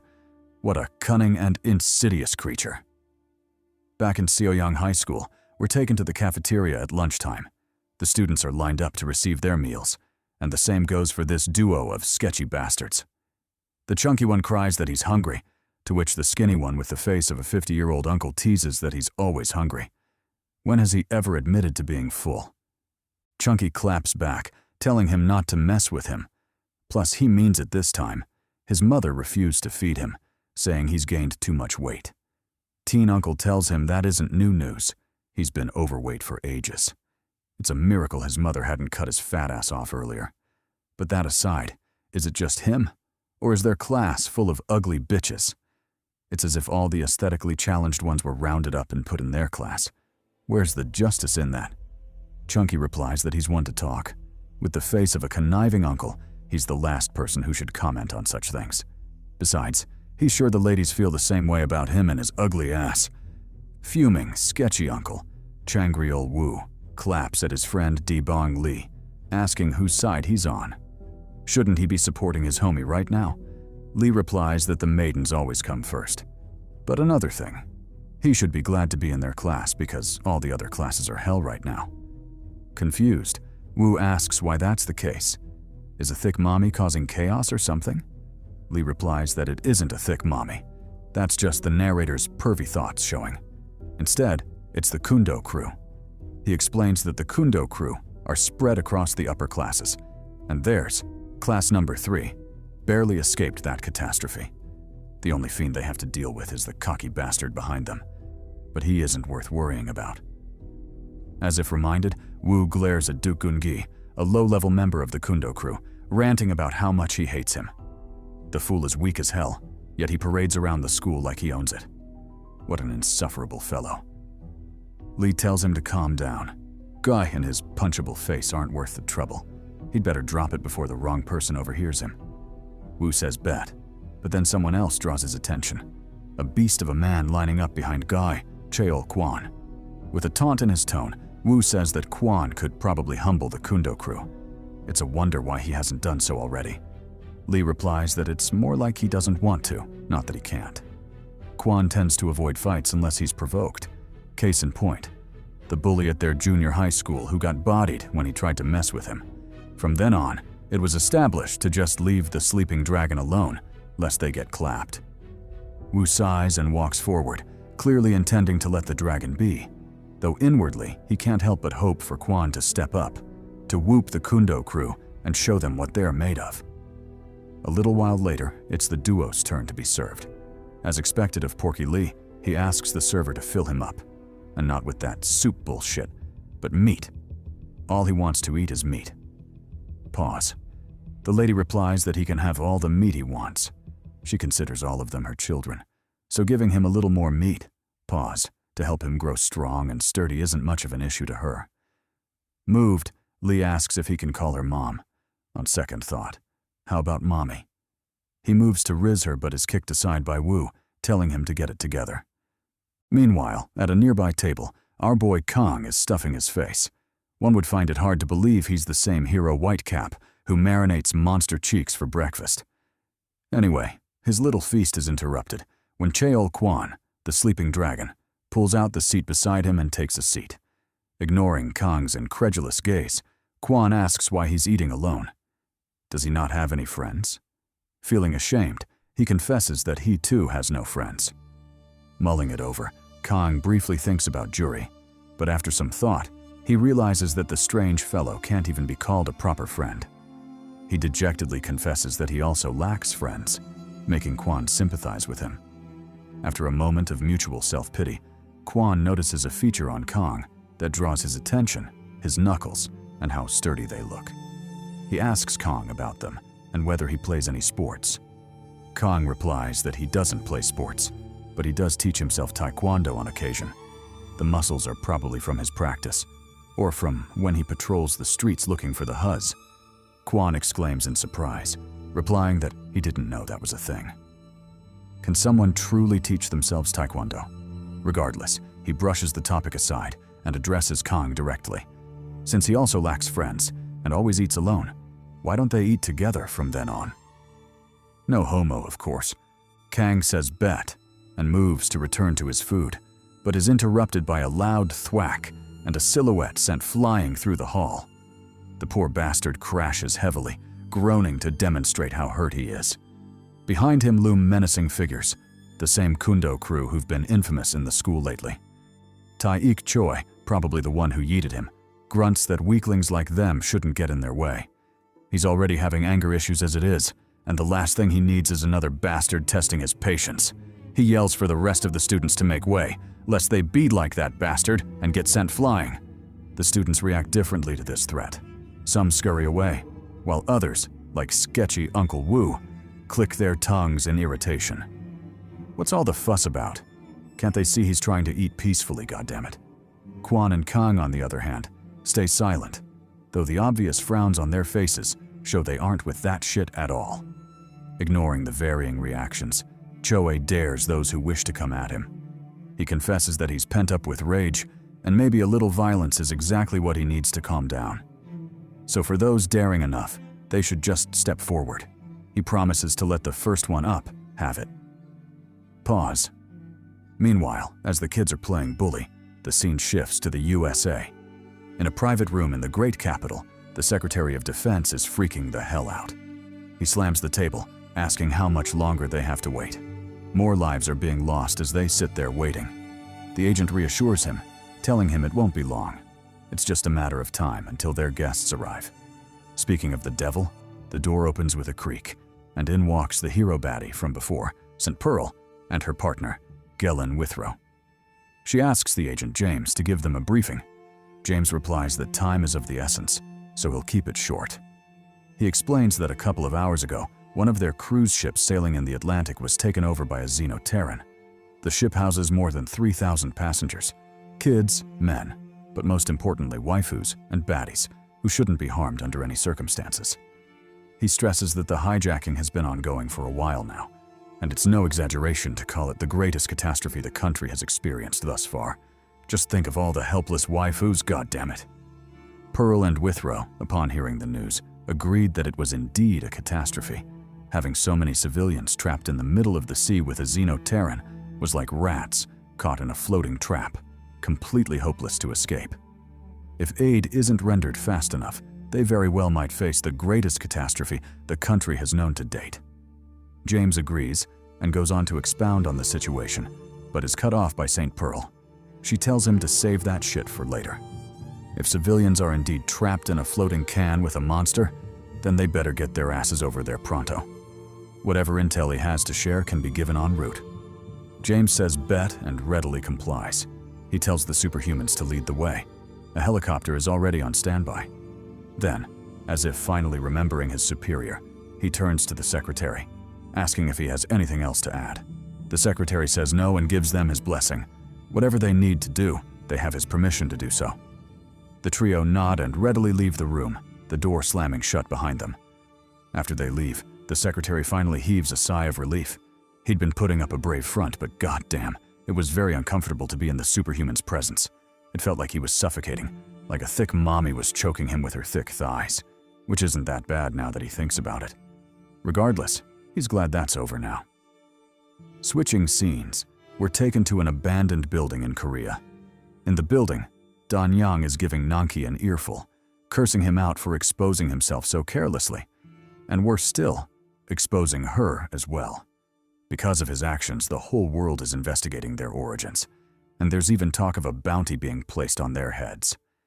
Nanki, however, laughs the entire thing off like it doesn't matter. A bounty on their heads? They haven't done anything to warrant that kind of treatment, right? Danyang claps back, telling him to take the situation seriously. It's his fault they got exposed, so can't he at least take the matter seriously? Nanki replies that it doesn't matter anymore. Remaining hidden or getting exposed won't change what they have to do next.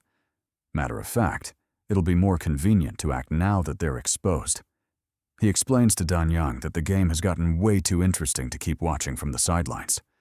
The world is about to face a huge whirlwind of chaos, and they're definitely going to be caught in the thick of it, or at the very least be on the side that offers them the best view. He tells Danyang not to sweat it. Getting exposed was part of his plan, and watching the chaos up close will surely be more fun. Meanwhile, back in the USA, Pearl, Withrow, and James finally make it to the chopper. The flying type, not the one you have hidden in your school bag, you psycho. They board the chopper, followed by James, reminding them to fasten their seatbelts. But after remembering that he's dealing with a bunch of superhuman freaks to whom seatbelts would be more of a constraint than an aid, he decisively drops the topic. Instead, he shuts his civilian ass up and minds his business, watching silently as the chopper takes off. A little while after takeoff, he finally gives the duo a proper rundown of the situation. He shares that the chopper they're on, the LC-100, is the fastest helicopter in the US fleet. With its speed, they should be able to reach their destination in about 2 hours. Then, with a somber tone, he explains the entire event from the beginning. At approximately 4 p.m. that afternoon, a naval base on the coast of Virginia received a distress signal. The nature of the call was identified as an attack by a Xenoterran on board a ship. Further investigation revealed that the ship was a cruise ship with approximately 3,000 people on board, 2,500 passengers and 500 crew, including the MILFs and waifus, of course. Since it was a Xenoterran attack, and the government took that shit seriously, they attempted to determine the level of damage on board while concurrently reaching out to the superhumans for help. However, Not only did they fail to determine the damage on board the ship, they also couldn't reach Pearl and Withrow, as they were in Scotland at the time.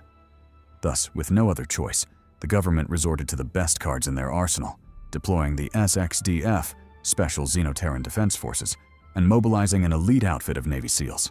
Together, the two forces chartered 5 submarines, using them to siege the target location. However, the result was a total disaster. The siege began at 8 p.m., and by 8:20, a measly 20 minutes later, the whole task force had been wiped out, communications completely cut off. James couldn't believe it either, but the result was as clear as day. The Xenoterran had wiped out an entire elite squad in under 20 minutes, thereby leading them to their current situation. Both Pearl and Withrow were taken aback by this, but James wasn't done with the bad news. He shared that there was one more matter of pressing concern.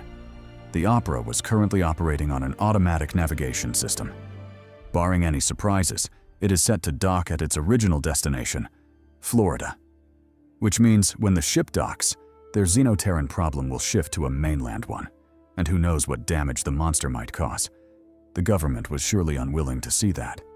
Hence, a precaution was set. An F-40 fighter jet was trailing the ship, fully loaded with nuclear warheads cleared for launch. If the situation developed unfavorably and the matter wasn't resolved by the time the ship neared the dock, the jet was cleared to light it up. This news came as a surprise to the superhumans, who couldn't believe the government could do such a thing. Sacrificing 3,000 lives for the possibility of saving a couple more was ridiculous in their eyes. Still, James's serious tone and the obvious trembling in his hands told them he wasn't messing around. The government really meant that shit. James explained that it was the only option they had, even if it was the worst resort. They had no way of knowing how many people were still alive on the ship, if there were any at all, and how much damage the monster would cause once it hit the mainland. Thus, although cruel, this was the best they could do. Seeing him spiraling more and more out of control, Pearl calls out, telling him to stop shaking. Things hadn't gotten to that point yet. So long as she's around, Saint Motherfucking Pearl, the Xenoterran has to ask for her permission before it can cause more harm. James shouldn't worry, because the monster will definitely get clapped.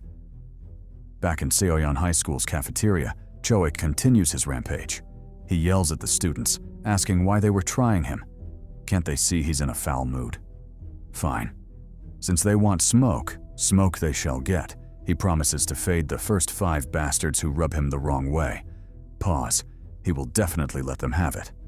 Double pause. And that includes this bastard right here. He grabs the student by the hair, yanking on it until he cries out in pain. Choi asks why he got in his way, why he had to make his already horrible mood worse.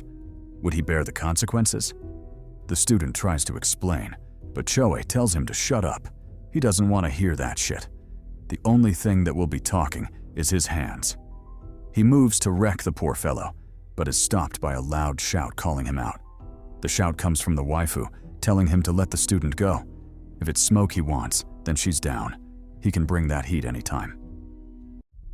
Incredulous, Choa flicks her a gaze, asking what the hell she just said. Did she really want to get involved in that shit? The waifu, in turn, doubles down, telling Choa he heard her correctly. She indeed wanted that smoke. If he was so keen on dishing out fades, then he should run her some. She was down for that shit. This declaration stuns everyone, who look at her like she was crazy. What fearlessness. What recklessness. Couldn't she see that Taik Chue was the real deal? Certified cheek clapper? She'd really stirred the hornet's nest this time. As expected, Choi said bet and matched her energy. First, he yeeted the poor boy to the side, throwing him away like he was a pile of trash. Then, with menacing steps, he closed in on Muhi, asking the brave baddie if someone had spiked her food or something. Was she under the baptism of Senior Escobar's secret sauce? Because how else could she explain such foolishness? Regardless, he let her know he didn't care what she was on. Whether it was Escobar's cocaina or Heisenberg's blue crystal, none of that mattered. What truly mattered was that he was a gangster, and his hands were rated E for everyone, meaning he beat girls too, and domestic violence was really his last name. Saying so, he swung at her, unleashing a bit of that gender equality no jutsu. Muhi flinched, But before the slap could send her flying, a figure intervened, firmly grabbing hold of Choe's hand. The figure was Quan, who told Choe to stop the bullshit. If he truly wanted Fade, then he should mess around with the boys, pause, and not trouble the waifus with his nonsense. For example, he was ready for smoke right now. So was Choe down or nah? Witnessing this, the whole cafeteria went crazy, with Choe's boys wondering what was going on. This was supposed to be a routine cheek clapping, so where the hell did that bastard Quan come from? The same was true for Chunky and Sketchy Uncle, who became incredibly invested in the fight, especially Sketchy Uncle, who shoved Chunky's head to the side, telling him to stop blocking his view. How was he supposed to watch the drama with his big head in the way? Meanwhile, the subject of the ruckus, Choe, had just about had enough of the bullshit. He whipped his leg back, landing a nasty kick to Quan's flank, sending him skidding into the distance. Regrettably, the blow wasn't as strong as Choe imagined, and Quan easily tanked that shit, his arms raised in defense. Fuming, Quan asked if that was all he'd got. He sure hit like a bitch for someone so large. Regardless, it was his turn now, and he hoped Choe wouldn't disappoint him. Under the spectators' fervent gazes, he rushed at Choe, unleashing a powerful kick to his head. Choe barely blocked it, but the blow left him reeling, his footing becoming a stumbling mess. He faltered and swayed for a while before barely regaining his balance. Still, Quan wasn't done just yet. He pressed the attack, blessing Choe with a right punch to the face. Then, under everyone's gazes, he paused the assault, choosing to see how Choe would react. To everyone's shock and the Kundo crew's dismissive smirks, Choe tanked that shit, his foot stomping hard on the ground. He snorted coldly, and like a badass third-rate villain, spat out his tooth, telling Quan he wasn't bad at all. For a bitch, that is. Even his little niece could hit harder than him. Still, he'd punched his handsome face, and for that, he had to pay. He hoped Quan wouldn't resort to begging for his life, because there was no way he'd spare him. His cheeks definitely had to get clapped. Pause. Hearing this, Quan instantly tensed up. This was originally just a normal fight. So how did his cheeks get implicated? But that aside, what type of steroids was this Choe bastard shooting? He'd basically struck him with everything he had, yet the bastard was still standing? What in the ox Viagra turned steroids was this? Before he could figure it out, a third voice cut in, telling the duo to cool their titties. That was enough fighting for one day. Besides, it was way too damn early for that bullshit, and the food was getting cold. Glancing at the new arrival, Mu Namgung, a boss of the Kundo crew, Taik Chue told him to mind his business. He'd promised to clap some cheeks, and he was anything if not a man of his word. Cheeks definitely had to be clapped that day. Pause.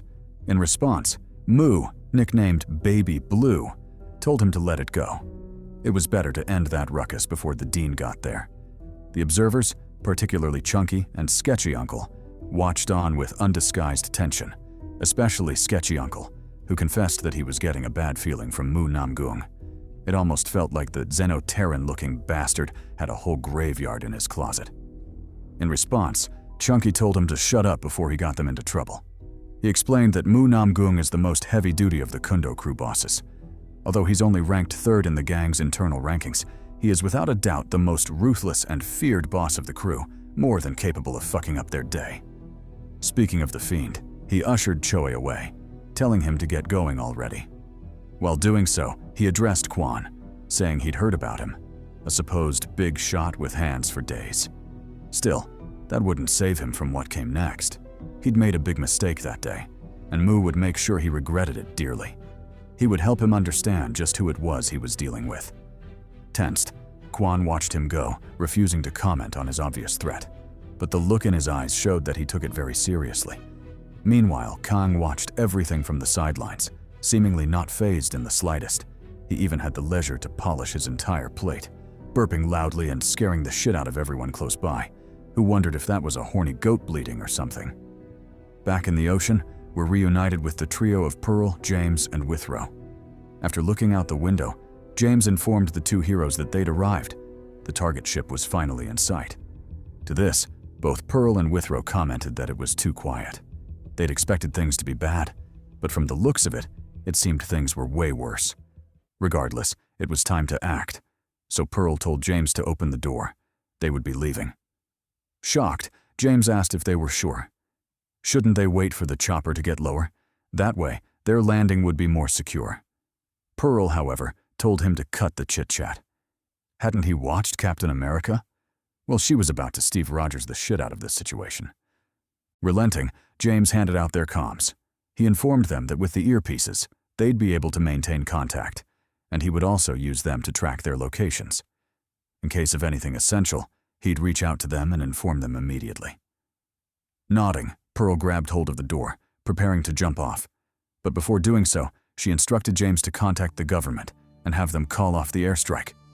Now that she was there was no need to send in the missiles. James said bet and replied that he would get it done. Then, with a firm salute, he wished them luck in their upcoming hunt.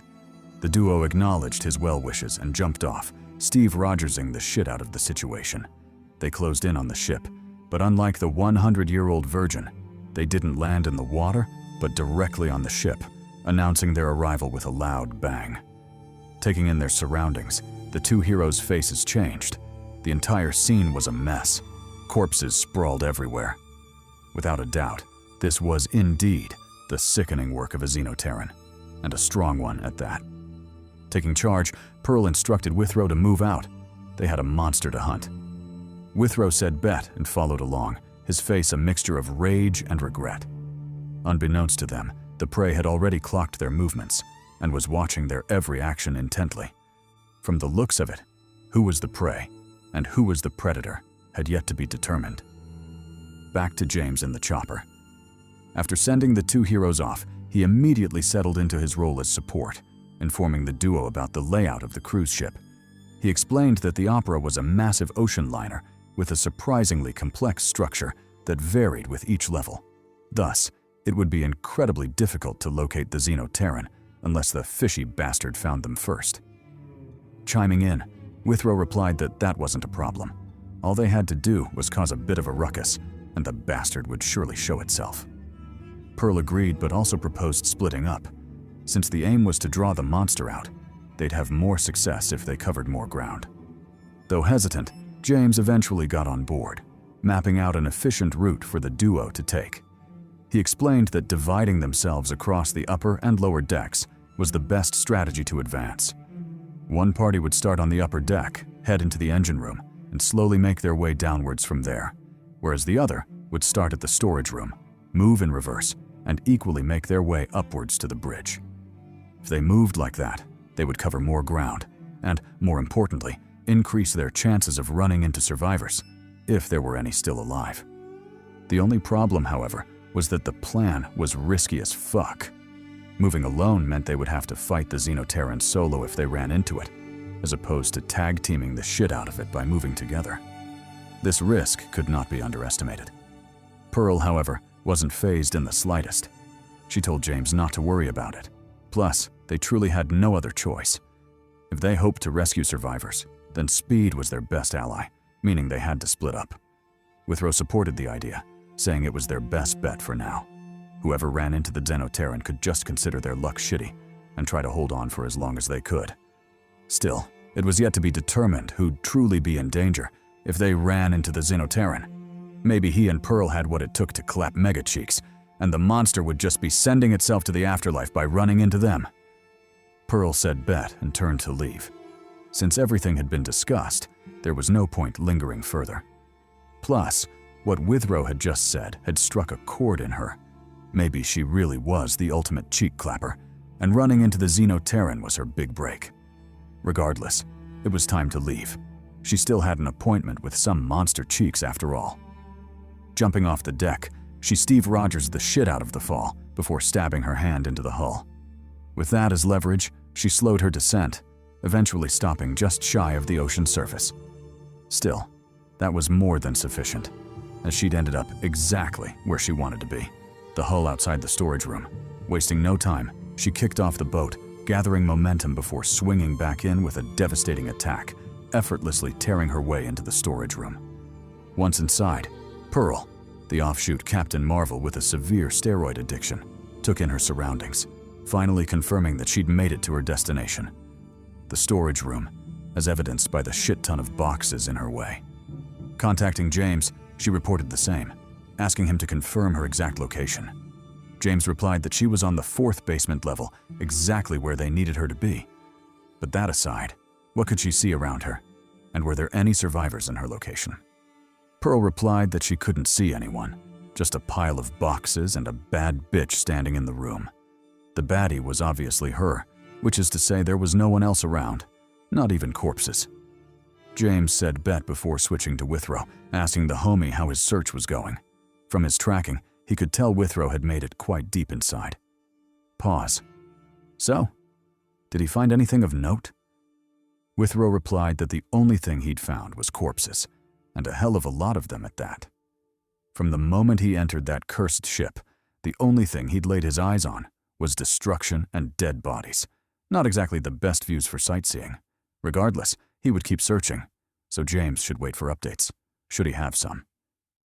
As the two conversed, the comms started bugging, glitching and buzzing in their ears, making contact incredibly difficult.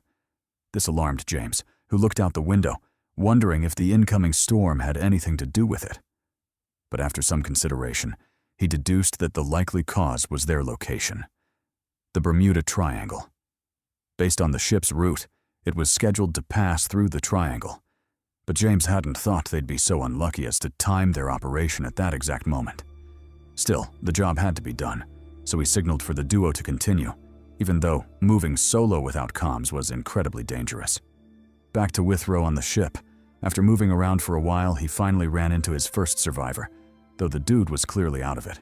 He increasingly spouted a bunch of nonsense, talking about a monster and how they'd been deceived. Curious, Withrow moved closer to the man, eager to know what he was talking about. But after listening for a while, the man's words seemed even more nonsensical, leaving him quite puzzled. He kept talking about a devil and how it had fooled all of them. Worse still, his wife had been the devil all along, and she still let him hit. What kind of fucked up shit was that? Confused, Withrow wondered if the man was delirious from fright. Was he witnessing how fear could destroy a man? He wanted to report back to James, but the comms were still bugging, making the relay impossible. Meanwhile, James wasn't having a picnic either. With the comms down, he was essentially useless, because the one thing he could do to help the supers was officially off the table. Sure, he could still track their locations, but without comms to report any findings, what good would knowing their location be? As for Pearl, she also picked up on the oddity with the comms, but her side was relatively calm, so she didn't care too much. She continued searching the storeroom, only stopping when someone called her name from behind. Turning, she was surprised to find that it was a little girl, the first survivor she'd run into thus far. The girl, in turn, became ecstatic upon recognizing her, asking Mrs. Pearl if she'd come to rescue them. Pearl replied that she had, but there was one thing she needed to get right. She wasn't Mrs. Pearl, just Pearl. She was still a prime maiden, after all. Meanwhile, on Withrow's side, things finally took an interesting turn. After searching through the ship and ignoring the man who might or might not have cracked a devil, evidence still pending, he finally arrived before a bloody door. Pushing it open, he found himself in the banquet hall, and it was a mess. The whole place reeked of blood, and an unsettling feeling covered the room. Just as he was about to back out and say fuck that to the typical horror movie stereotypes, he noticed something that caught his attention. Pearl, or what seemed like Pearl, standing in the middle of the room, double-cheeked up like a duck on Sunday dinner. Withrow was taken aback by this and asked how she'd gotten there, but more importantly, where she'd gotten all that ass. In response, Pearl turned to face him, her expression as cold as ice. When she finally opened her mouth to talk, what came out wasn't the sultry voice of the superhuman baddie, but the bestial growls of a monster.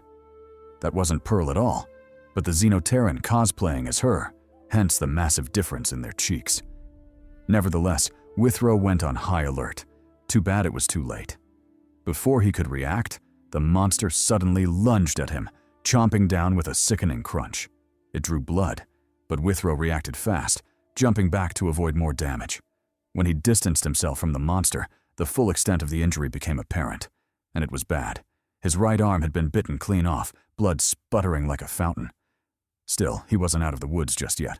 The monster rushed in for seconds, opening its massive maw to swallow him whole. Speaking of swallow, it's confirmed. That poor bastard did crack a devil. Damn. Back to Withrow and the monster. The second the monster lunged at him, Withrow lost the initiative, constantly forced into a retreat by the Xenoterran. He weaved through the hall, dodging and retreating, trying his best to put distance between himself and the fiend. Finally, after much struggle, he shook off the Xenoterran and hid behind a pillar, buying himself some well-deserved reprieve. While hiding, he couldn't help but curse himself for being careless. Sure, the monster was caked up, but it shouldn't have been enough to lower his guard that much. If things had gone wrong, then it would have been his head that was eaten, instead of his arm. Nevertheless, he'd put himself in quite a pickle, and he would need to figure shit out sooner rather than later. Reflecting on the monster he'd just fought, he surmised that, apart from being a catfishing bastard, fooling down bad homies like himself with cheeks, it was a genuine shapeshifter, hence why he'd been fooled by the pearl disguise. But not only that, the beast had surprisingly high attacking power, which is uncommon for stealth-type monsters such as itself. All in all, the monster was an anomaly, which only spelled trouble for him. Arriving at this conclusion, Withrow suddenly felt an intense sense of danger, causing him to duck and barely dodge a sneak attack by the Xenoterran. The monster had crept up on him, delivering a nasty punch to the pillar. In response, Withrow blessed it with a roundhouse kick, landing a direct hit and sending it tumbling through the building. It ricocheted off the walls before crashing down, leaving a massive pit where it fell. However, even that wasn't enough to stop the monster. It tanked Withrow's attack, shook off the dizziness, and crawled out of the pit like it was nothing, to the dismay of the homie Withrow. Speaking of the homie, he finally saw the monster's true appearance, and his initial reaction was, it looked like trash. He'd rather it had kept the St. Pearl disguise, because, at least in that form, it had hella cheeks. Still, it wasn't time for such distractions, so he quickly locked in. Grabbing hold of his shirt, he tore it off his body. With a bit of effort, he ripped it into pieces, using the fabric to fashion a bandage. Then, with murder in his eyes, he faced off against the Xenoterran, telling it to be wise and cough up his arm. If it couldn't, then he'd have no choice but to spread it wide, pause, and go in to retrieve it himself.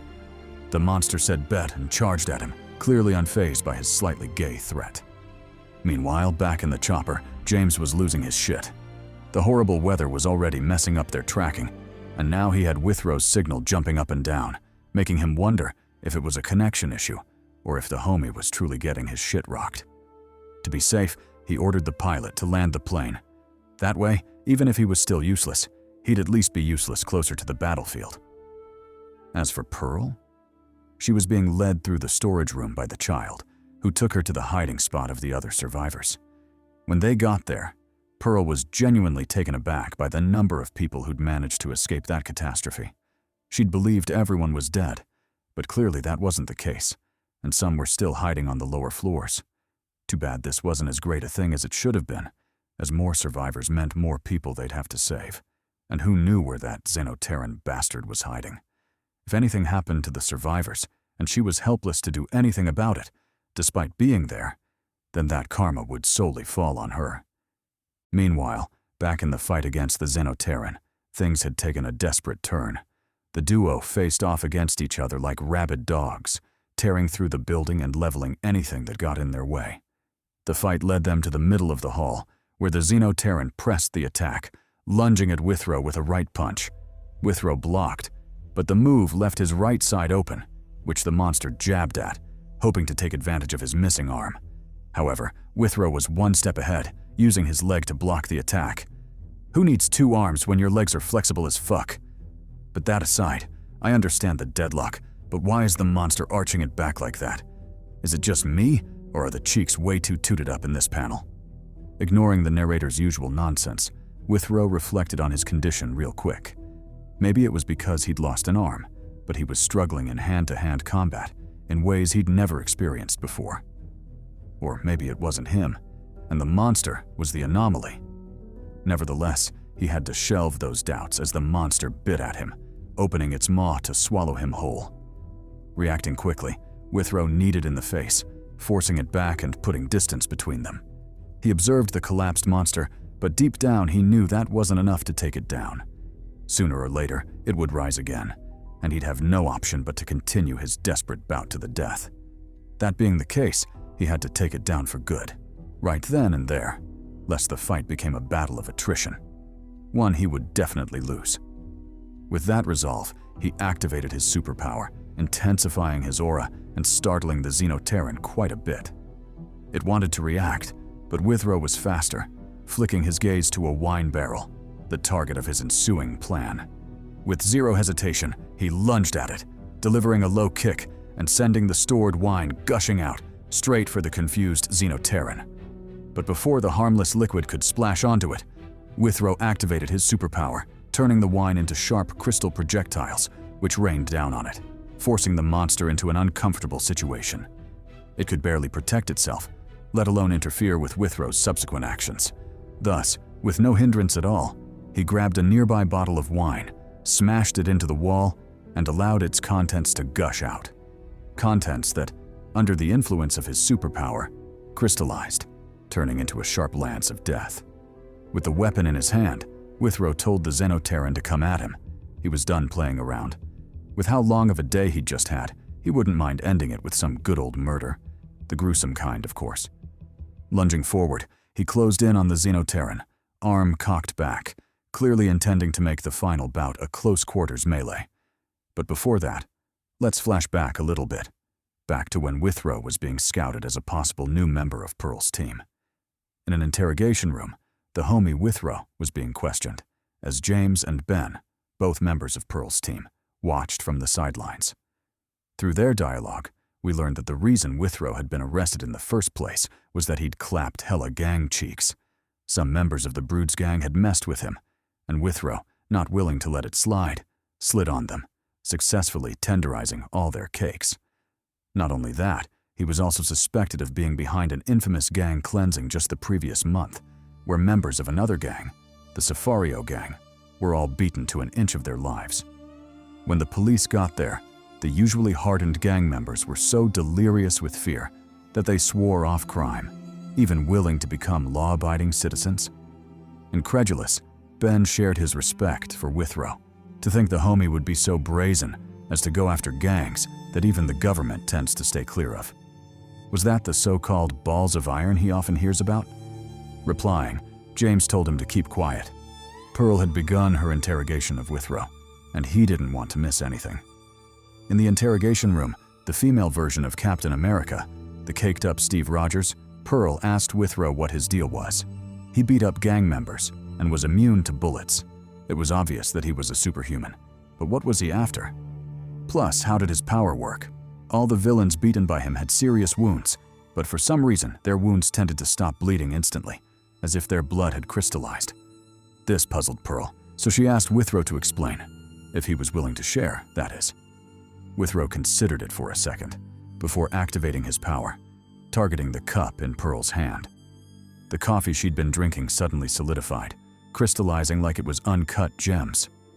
Withrow explained that that was his superpower, the ability to solidify any liquid. He also didn't know how it worked exactly, so Pearl shouldn't expect a step-by-step tutorial. But yeah, that was pretty much how he'd been swiping cheeks in the streets lately. Continuing, he explained that the ability manifested through his willpower and required significant focus and stamina to work. With both, he didn't have a problem defeating any enemy that came his way. Confused, Pearl asked if it was a freezing ability of some kind. Was that how the ability worked? Withrow replied that it was a bit different from freezing. Although the concept was similar, his solidification worked on levels far exceeding simple freezing, and that the liquid would almost become as hard as diamond, completely different from simple freezing. Testing it out, Pearl marveled that his ability was quite useful. Under the right circumstances and through skillful use, it could become a deadly weapon in a life-and-death crisis. Fast forward to the present, and Pearl's words are proven true. With a crystallized lance in his hand, Withrow jabbed at the Xenoterran, successfully blowing off half its face. The seemingly ordinary frozen liquid struck with such speed and force that it completely overshadowed any conventional firearm, effortlessly obliterating a chunk of the enemy's head. Still, this wasn't enough. The monster recovered, shook off the pain from the attack, and counterattacked, landing a nasty punch to Withrow's side. This sent him flying into the nearby wall, crashing pitifully and coughing up a mouthful of blood. Regaining his senses, Withrow inescapably cursed his shitty luck. He'd hoped to take the monster's head with that attack, but due to losing his arm, his balance was messed up, leading to the current situation where he'd wounded it instead of outright killing it like he'd hoped to do.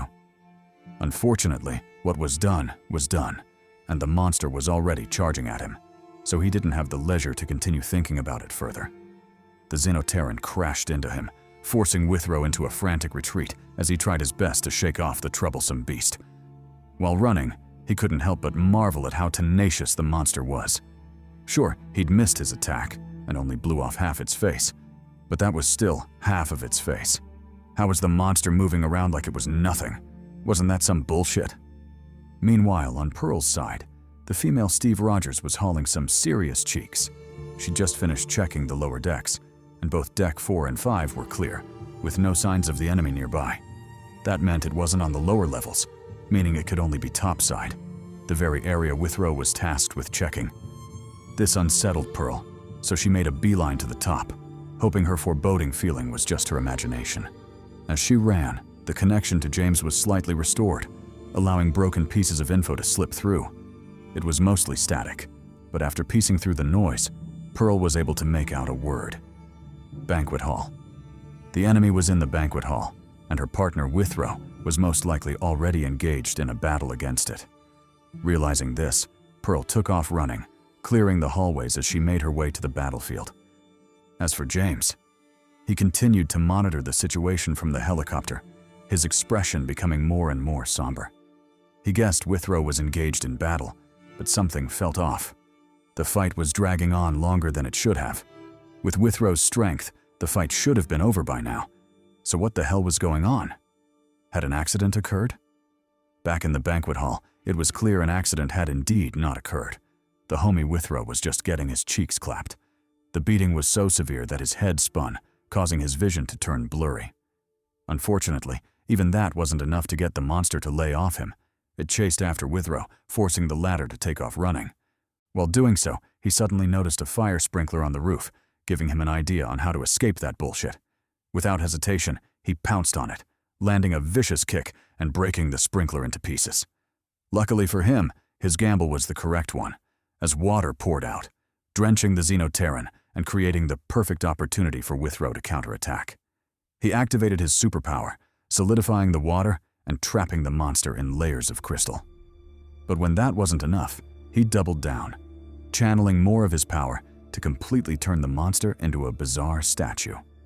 While that was going on, we get another flashback to the interrogation room. After hearing the details of Withrow's superpower, James had asked a question, hoping to ascertain the duration of the effect. Although it was indeed formidable and defied much of their current scientific understanding, it would all be useless if the duration wasn't satisfactory. So, what were the limits to both range and time? Could it perhaps be used forever? Or was there a cap to the ability? Withrow replied that of course there was a cap. He'd be invincible if there were none.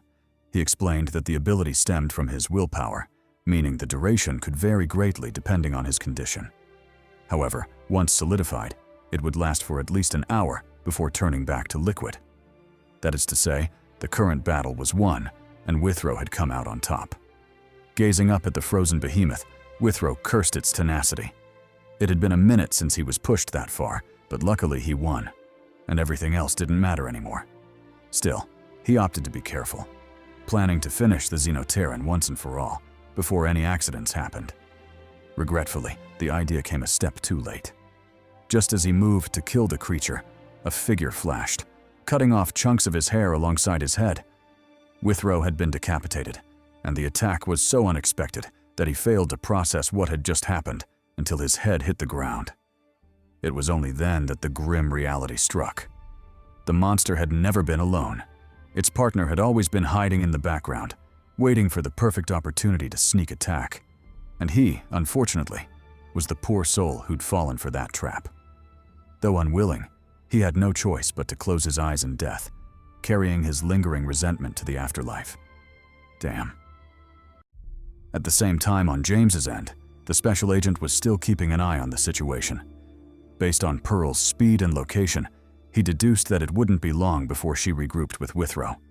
With the two of them working together, taking care of any unexpected events shouldn't be a problem at all. However, no sooner had this thought surfaced than something strange happened. Withrow's signal suddenly disappeared. Confused, James wondered what might have happened. Was it a connection issue? But after realizing that Pearl's signal was still up and running, he knew that things weren't that simple. In fact, it gave him the feeling that something tragic had just occurred. Mulling it over, he remembered their briefing before the mission. Back when he explained the gear to the squad, he'd told them that the comms would remain operational as long as they were alive and well. So, was it what he thought it was? Was Withrow not alive or well? His hands trembled incessantly as he tried to process what was going on. Meanwhile, on Pearl's end, she'd finally made it to the banquet hall. With graceful agility and straight-up brutish dominance, she kicked open the banquet door, shattering it into countless splinters. Once inside the room, the first to notice her arrival was the Xenoterran, which flicked its gaze to her in surprise. Pearl, however, completely ignored it and focused all her attention on the corpse on the floor. Withrow's. Her eyes turned crimson as she tried to process what she was seeing. Was that Withrow on the floor? Dead? The second this realization struck, Pearl's eyes shot open and a suffocating pressure descended on the room. She thought back to when they'd first met, moments after the earlier interview. She and Withrow were sitting on a park bench, chopping it up and building their report. Through the conversation, she let him know that everyone was glad he'd decided to join the squad, especially James, who might have gone overboard and designed a trashy supersuit for him. In response, Withrow made it clear that he would never wear that shit. He'd rather run around naked than allow that garbage to touch his body. Pearl chuckled before growing more serious. She told Withrow that Xenoterrans were far more dangerous than they'd imagined. When facing them, it was entirely likely that they might not make it back alive. Sure, she didn't want that either. But in the off chance that it did happen, it was her hope that they'd keep their cool and stay on task. If they still had shit to do, then they should do it, and not let the loss affect them. They had to prioritize the mission and protecting the world above all else. Withrow replied in a cold voice, his eyes locked on the kid in the background. He told Pearl she was overcomplicating the issue. If they ever ran into a Xenoterran powerful enough to take her down, then to hell with emotions and duty. He would flee the scene immediately. As a matter of fact, she didn't have to remind him of such things, as he wasn't a sentimental fool. He wouldn't even bat an eye if she died. Although he said this, he'd secretly used his power to freeze the fountain, cheering up the kid who'd lost his balloon and was on the verge of tears. Clearly, he wasn't as heartless as he proclaimed to be, and was actually a decent dude. Pearl realized this as well, and a gentle smile crept onto her lips. Back in the banquet hall, the sudden memory only agitated Pearl further. Her aura flared, rage mere seconds away from exploding. She knew all that talk about restraint and controlling themselves was garbage. The only thing on her mind was revenge, and she wouldn't stop until the Xenobastard was dead. Acting on this, she jetted forward, closing the distance between them in an instant, her hands cocked back in unbridled fury as she landed a savage punch on the Xenoterran's face, burying its head and half its torso into the ground. The punch was so brutal that by the time she was done, the monster's face was a mess, just a jumble of blood and gore. As for Pearl, she didn't give it a second thought. Her eyes stayed locked on Withrow, a sorrowful gleam whirling within them.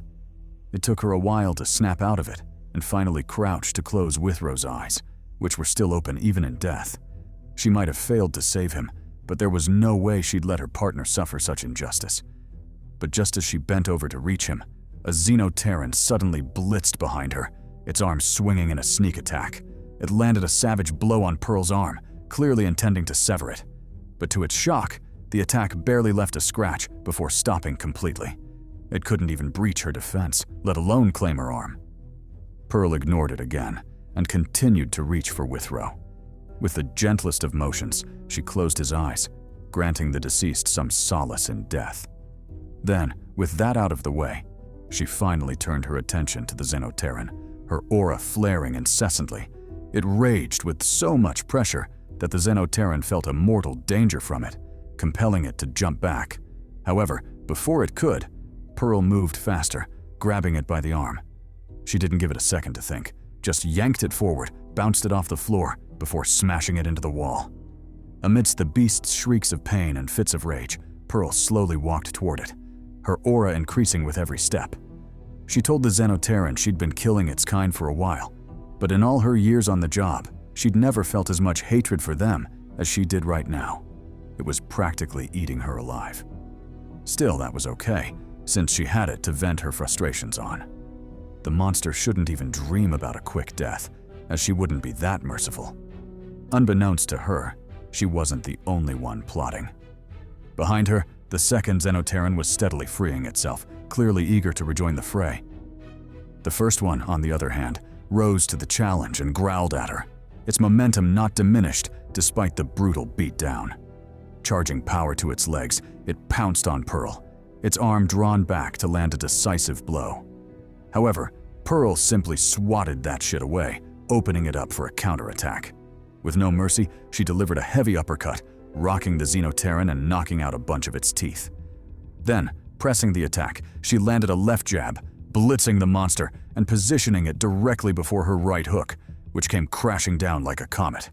The punch connected with such ferocity that it yeeted the Xenoterran, carrying it off before smashing it back into the wall. When the dust settled, the only things visible were a mangled monster and Pearl, who furiously walked toward it. She told the Xenoterran she would have loved to torture it all night long, but unfortunately, she didn't have the time to waste on filth like it.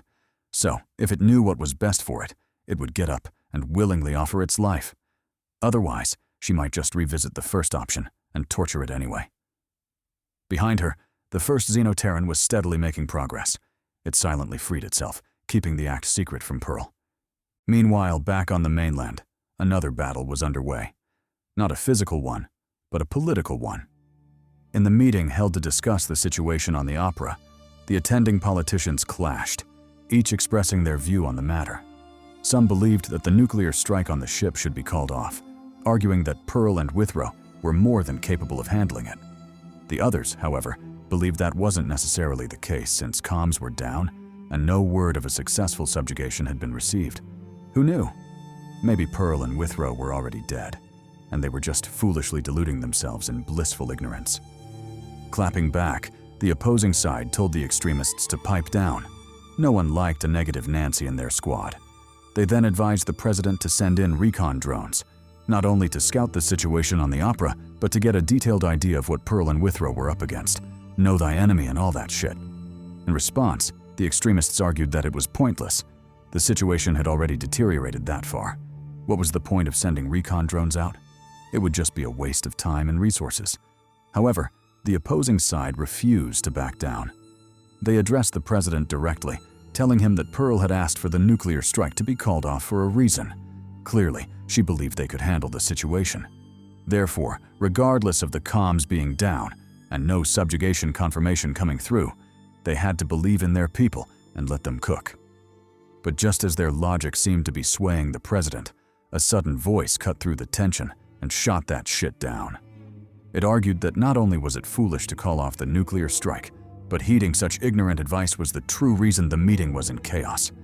Besides, hadn't the president already gone through the trouble of authenticating the entire nuclear launch sequence? How could he do all that and still fail to light shit up? That would be ridiculous. Doubling down, the speaker, who turned out to be the sketchy senator and presidential candidate Gerald Marcus, told the president that he had to greenlight the attack no matter what. In response, the opposition told him to stop talking nonsense. Pearl and Withrow, their superhuman assets, were still on the ship. How could they just blow them up? Marcus responded with an equally firm tone, asking for proof that they were still on the ship. Hadn't they just lost an entire platoon of Navy SEALs and SXDF soldiers? What was the guarantee that they were even still alive? Or were they operating on blind faith and past track records?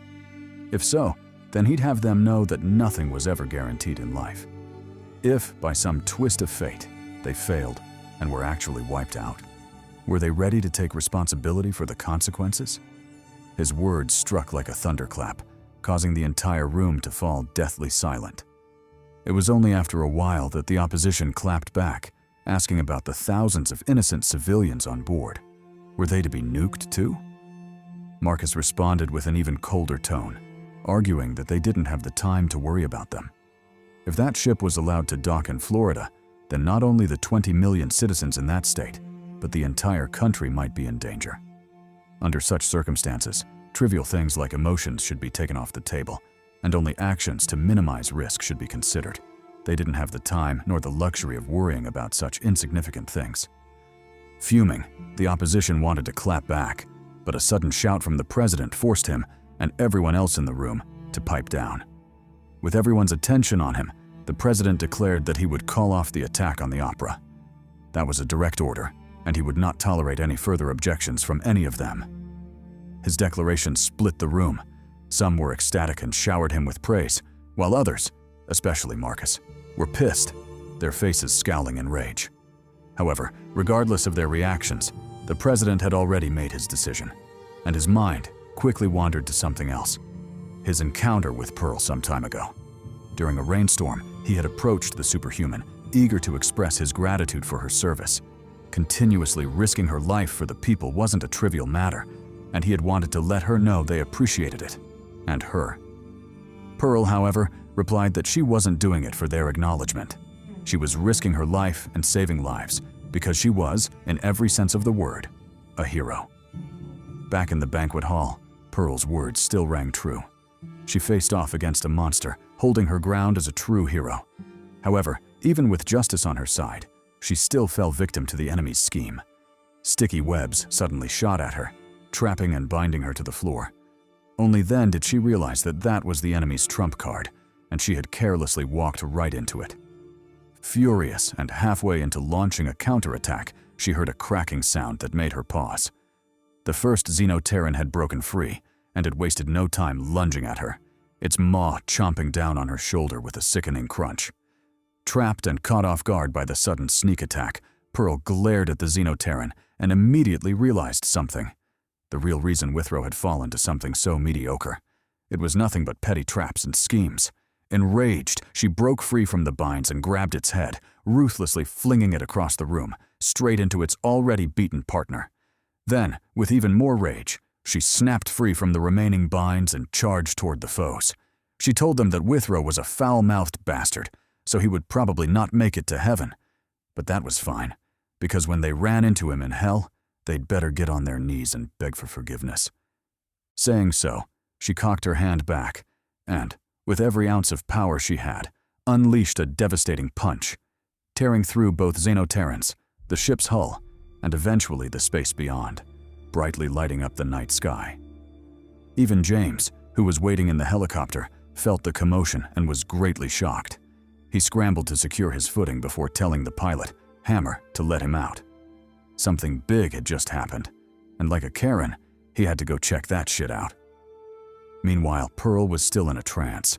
Despite the apocalyptic carnage she'd just caused, she didn't dwell on it. Rather, her face showed a look of listlessness and loss. Mustering all her strength, she silently walked through the hole she'd torn open in the hull, soon coming face to face with an anxious James. The two didn't speak for a while, but after the quiet tension settled in, Pearl eventually broke the silence and told him what had happened. Withrow had died, having fallen at the hands of a Xenoterran during the mission, and she, Pearl, was the only superhuman to make it out alive. Initially skeptical, James eventually realized that Pearl wasn't joking, and his eyes shot open.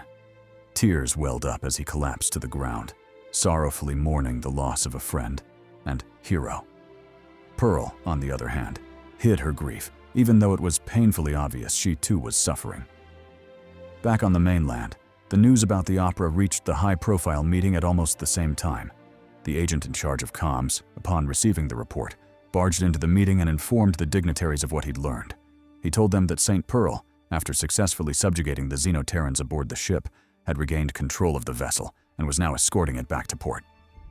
Even though there were some casualties among the passengers, the majority had managed to escape, providing a silver lining to the whole ordeal. Naturally, this news delighted the dignitaries, who didn't shy away from expressing their joy.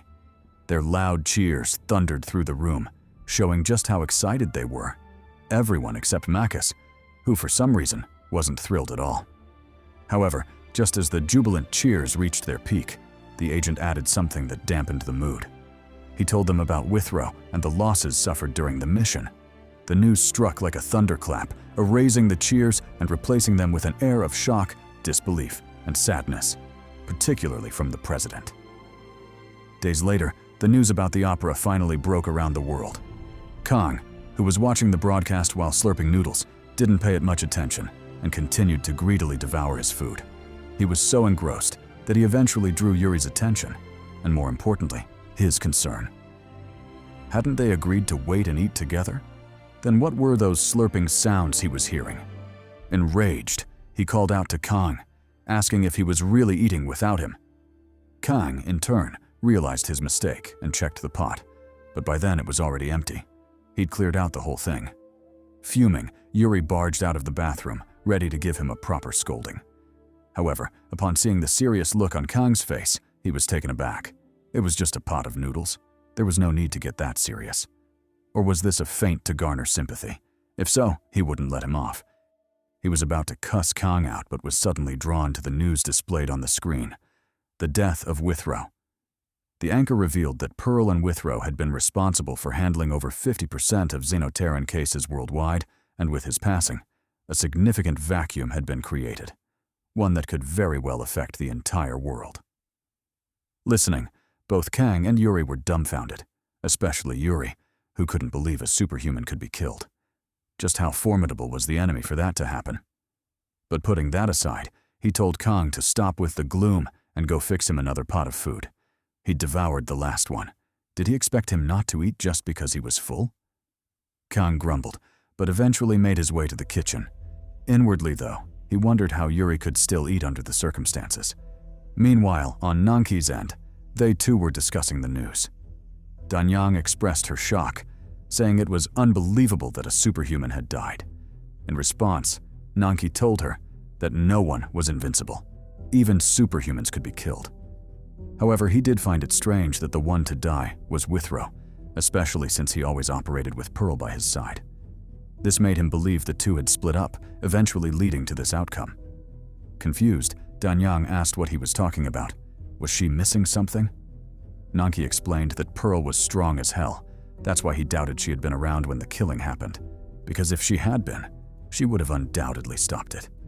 He knew just how formidable she was, having been caught spying on her a while back.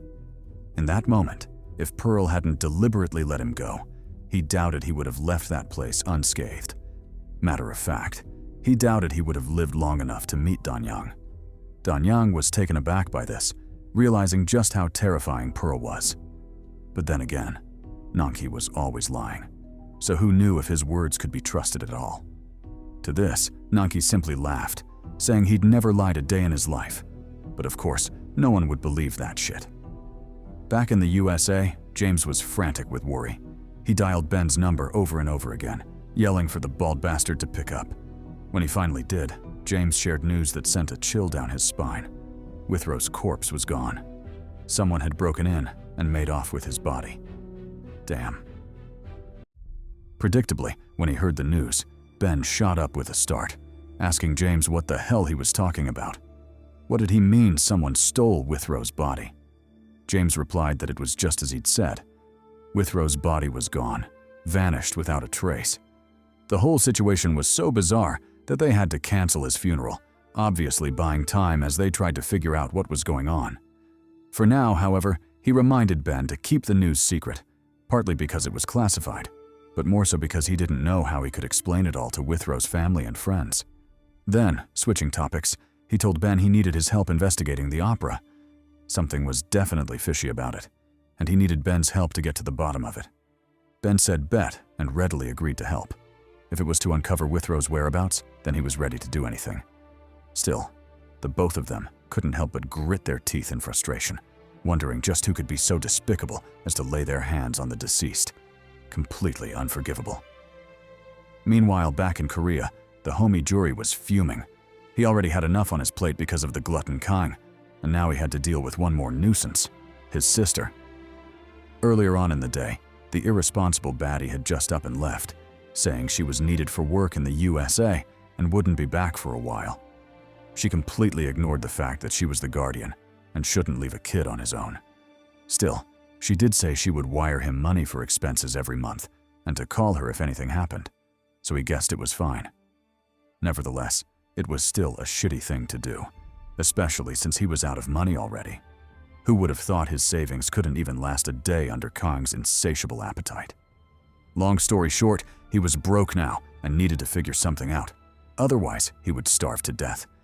But even as he cursed his sister, he couldn't help but pray that she was all right. She'd left in such a hurry that he suspected something was wrong. Too bad he was still too young and couldn't join her. Besides, he had problems of his own. He was dead broke and needed money ASAP. As he mulled over his situation, low-key wondering if he'd have to sell ass on the low, he suddenly noticed a flyer that drew his attention. On it was an interesting promotion, an arm wrestling tournament hosted by the Toijun Gym. But what was more important was that the prize money was a whopping 80 million Korean won, or $80,000, a heaven-sent blessing for someone as financially inconvenienced as he was. He immediately fished out his phone, calling the only person he knew could bring this home, Kang. When the homie picked up, Juri told him to forget about all the plans they had for the weekend. Something had just come up, and he'd need Kang's help to solve it. Kang said bet, but still grumbled a bit about the canceled plans. They'd planned to go eat some fried chicken after all. Back in the States, the trio of Pearl, Ben, and James had finally linked up to discuss the bizarre happenings surrounding the opera. But before that, they did a quick situation report to better understand the details of the matter. It was revealed that the total number of missing, dead, and injured on board the opera had reached a staggering 150, breaking records and making it the greatest loss humanity had ever faced at the hands of Xenoterrans in a single day. The loss was staggering, but fortunately, the bastards' movements were mostly kept to the upper deck. Otherwise, that number would have been way higher.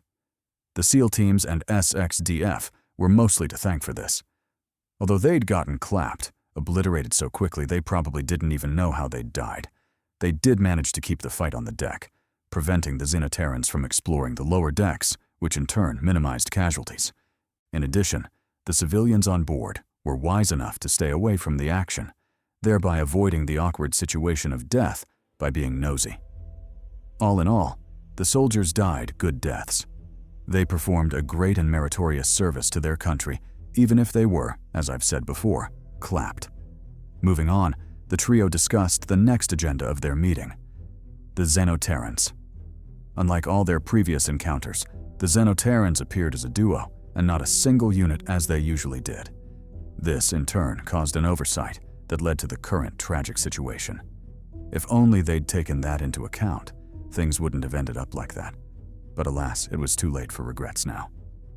Chiming in, Pearl explained that of the two Xenoterrans, the first one she ran into was a spider-type one. It could shoot webs from its belly and had 8 blade-like tentacles.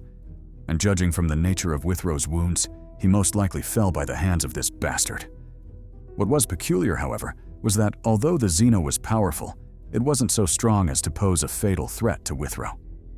Pearl believed the likely scenario was that Withrow had gone all out against the other Xenoterran, and, when he was exhausted, got ambushed by the spider-type one.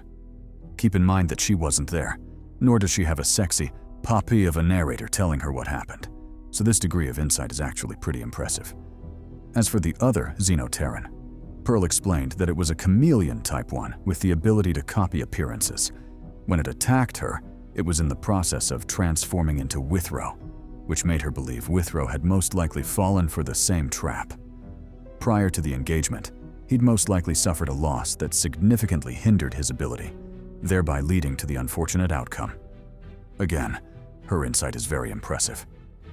Cutting in, James replied that although tragic, the recent events had helped them confirm a speculation they'd had about the Xenoterrans, and that was that, for some reason, they were monsters with the traits of various creatures across the Earth. Why that was the case, he didn't know, but the recent events had definitely left him with more questions than answers. For example, why, despite no president, did 2 Xenoterrans appear at the same time? But more importantly, what happened to Withrow's body? He explained that every other monster carcass and civilian casualties were accounted for, all except Withrow's, and until then, they still had no idea how to explain it. However, they did have some leads. The theft had occurred before the ship made port and before the government's rescue efforts began, which meant either the body poofed into thin air or someone on the ship had taken advantage of the chaos to flee with the corpse. Arriving at that conclusion, James turned to Ben, asking if he'd completed the task he'd entrusted to him. Ben replied that he had. He then explained that the opera had security cameras covering the whole ship, including the cabins. Whatever happened must have been captured by the cameras, and he was currently in the process of requesting said footage. No matter what, in a week's time they should have the footage, and consequently be able to track down the bastard who dared to steal their friend's corpse. Meanwhile, back in Korea, the arm wrestling tournament had interestingly drawn the attention of the school delinquents, the Kundo crew. After learning that there were no restrictions to age or weight classes, the bullies decided to give it a shot. Although initially dismissive of the whole thing, deeming it a small-time circus for amateurs, Tyke took one look at the prize money and immediately changed his mind. $80,000. Forget wrestling, even if they asked him to belly dance, he would have gladly made those hips shake. Matter of fact, why were they just standing there? They should take out their phones and call the whole crew. For this event, the Kundo crew would go all out. Fast forward to the day of the event, and things are popping off. All the contestants are seen sweating it out, using not just their wits, but their sacred jerk vessels to earn their place amongst the best. And as expected, this pot of testosterone and male supremacy is hosted by an MC of worthy proportions, a local celebrity who fell from grace after being caught in a cheek scandal. And although I don't know what he was accused of, judging by that face and hairstyle, he definitely did that shit. Anyway, the cheek scandal MC explains that the tournament was currently in its preliminary rounds, which is to say they were in the process of knocking out the extras and selecting the top 16 contestants who would be moving on to the main event and, by extension, be worthy of our attention, because why in the hell would we care about a bunch of extras? In addition, the next round would be in a knockout form of sorts, in that the top 16 would eliminate each other until the final 3 are decided. And once that's done, the tournament rewards would be awarded. Third place would walk away with 10 million won, second place 20 million, and first place 50 million, alongside the coveted legend trophy. All in all, it was bound to be a fun ride, so the MC told everyone watching to sit back and enjoy the show.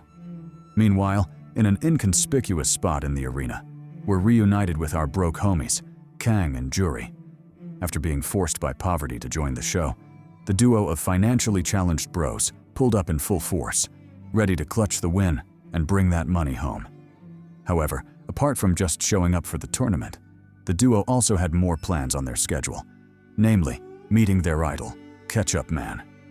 Through a flashback, we learned that Matt Dion, aka Ketchup, was on a tour for his latest movie, and the duo of superfans desperately wanted to see him. This, for them, was just as important as winning the tournament, and, in fact, according to Kang, was even more important. If he had his way, he wouldn't give a damn about the tournament, and would directly go see Ketchup Man. Luckily, Jury was the brains of the operation, so he managed to rein Kang in, first because they were truly broke and needed that reward money, and second, why choose when they can have it all? He explained that the tournament would kick off at 9, factoring in the preliminaries, knockouts, and the extras getting booted. The whole thing should end at around 3 in the afternoon. That should leave them with enough time to catch a bus to the airport and meet Ketchup Man. In addition, they wouldn't have to worry about getting his autograph because he already had a plan for that. Reaching behind him, he pulled out a Ketchup Man costume, which would be their tournament uniform, but more importantly, their trump card for getting Ketchup's autograph. Jury believes that when Ketchup Man sees them in that, clearly standing out amongst the other fans, he would give them his autograph. The plan is kind of flawed. I mean, wouldn't a meet and greet have all the fans wearing the same costume? How would that make them stand out? But hey, Jury believes in it, so I guess we'll see. Back in the arena, Kang's number was finally called. Number 82. With Jury's encouragement, he quickly ran up to the referee, ready to jump on stage. But before he could, Jury called out to him, reminding him to stick to the plan. He shouldn't let his nerves get the better of him. Through another flashback, we learned that the so-called plan was actually tactical restraint on Kang's part. Since he was a superhuman and perfectly capable of clapping all the men in the arena, his biggest priority was to not make it so obvious.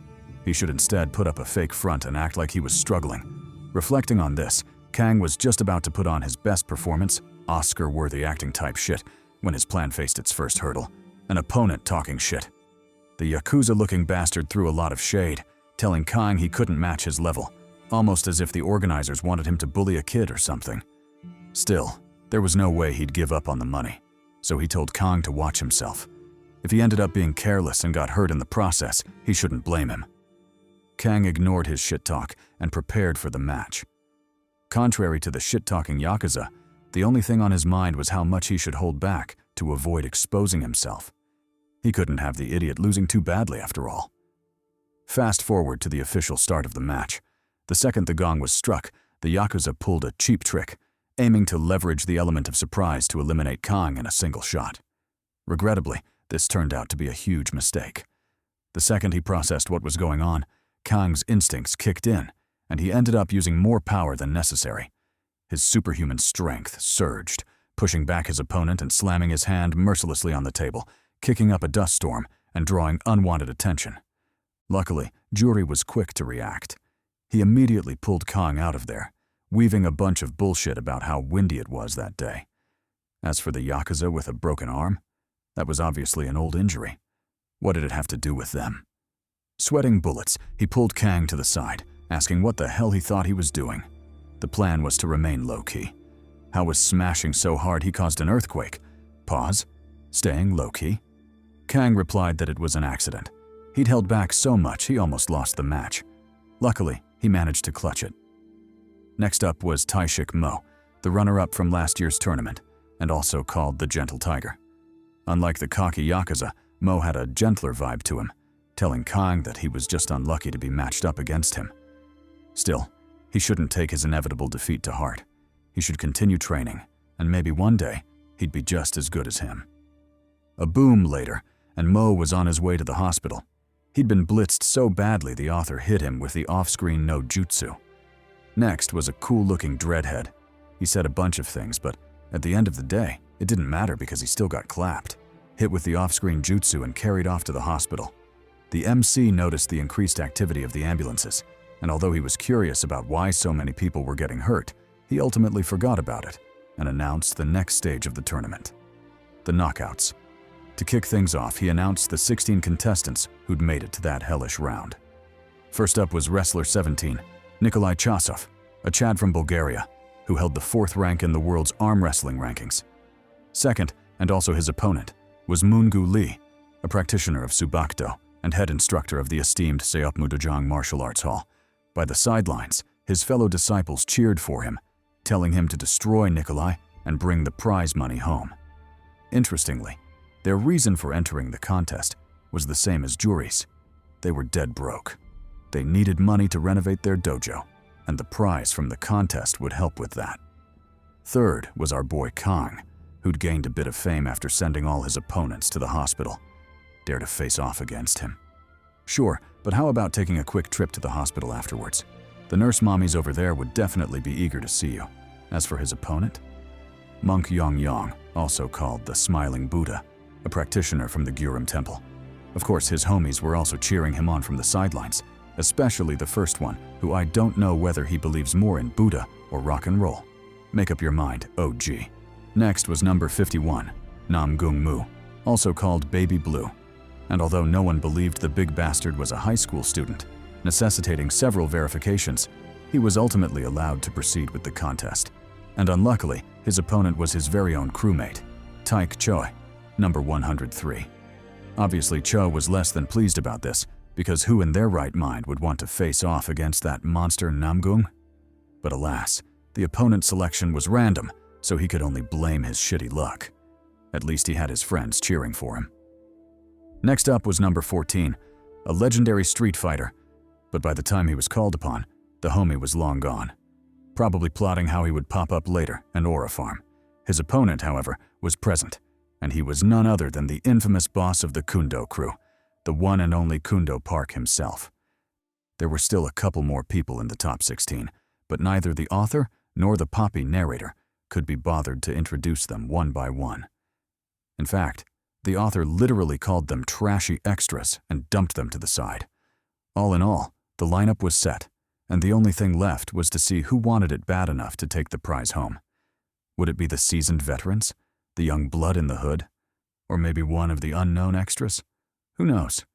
Either way, the main event was finally here, so sit back and let the homies cook. Elsewhere, on an airplane, we're introduced to Kang's hero, Matt Dion, aka Ketchup Man. As stated earlier, the homie was on his way to Korea for a meet and greet.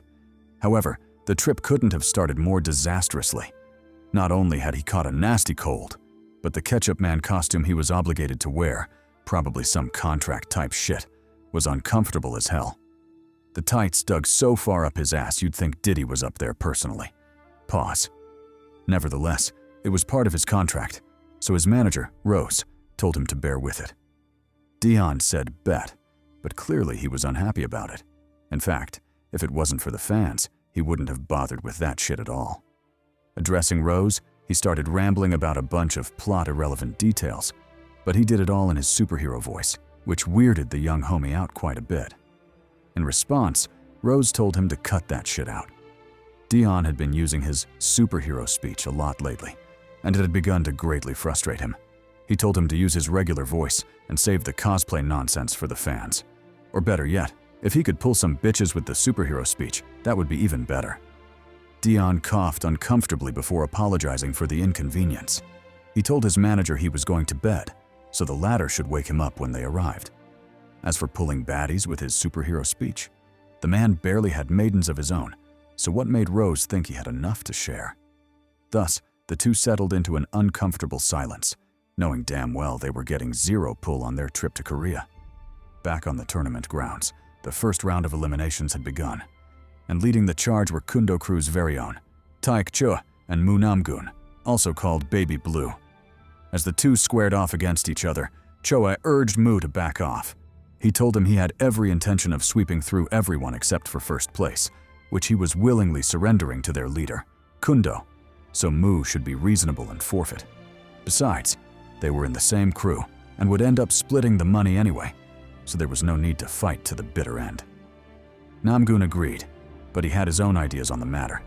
Since the prize would indeed belong to them anyway, shouldn't Chu be the one to forfeit while he became the eventual runner-up? He was the stronger one after all. Taking off his glasses, he told Cho not to mess with him. He should forfeit just because Choi said so? Since when did he become his boss? His smile stiffened, letting their crew members know that shit was about to go down. One of them, who should definitely fire his barber, or better yet, burn that whole barbershop to the ground, explained that Namgoon taking off his glasses meant he was ready to fight to the death. Whenever those glasses came off, it signaled he was willing to bet it all, kinda like a Forbidden Seal release in anime. So unless absolutely necessary, it was unwise to provoke him to that point. Confused, the rest of the members asked what the hell he was talking about. What did taking off a pair of glasses have to do with fighting to the death? The crazy-haired guy replied that it was a touchy subject for Moo. The truth was, Namgoon Moo had eyes that looked far too innocent for someone like him. So whenever he took off his glasses, he always felt insecure about it. To compensate, he became especially cruel to his enemies. After all, he couldn't have people out here thinking he was some bitch. Watching Moo take off his glasses, Cho immediately understood his resolve. Fine. Since Moo wanted to take it there, he wouldn't mind taking him there. The signal sounded, and both parties instantly began sweating it out. Meanwhile, on another platform, we're reunited with the monk Yong Yong and his opponent, our boy Kang.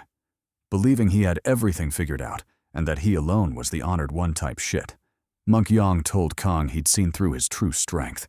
Kang seemed to hold monstrous power far beyond everyone's imagination, but it didn't matter to him, because he too possessed unimaginable power. He told Kang to go all out because he wanted to get a taste of said power, and who knows, maybe he might just feel generous and allow him to lose less pathetically. Kang didn't reply, and just stared at him silently, but inwardly it was obvious what he was thinking. What the hell was wrong with this bald donkey? That's a Murim Dis. If you know, you know. On another platform, the match between Gu Li and Chasov ended just as quickly as it started. The instant the match began, Gu Li pinned him down, won the tassel, and left Chasov panting. Pause. In fact, It wasn't until he came to his senses that Chasov realized Gu Li wasn't human. The dude was a monster. By the sidelines, the members of his dojo cheered him on, though from their reaction, it was clear they expected him to win. But that aside, what type of trash celebration is this? Back to Cho and Baby Blue.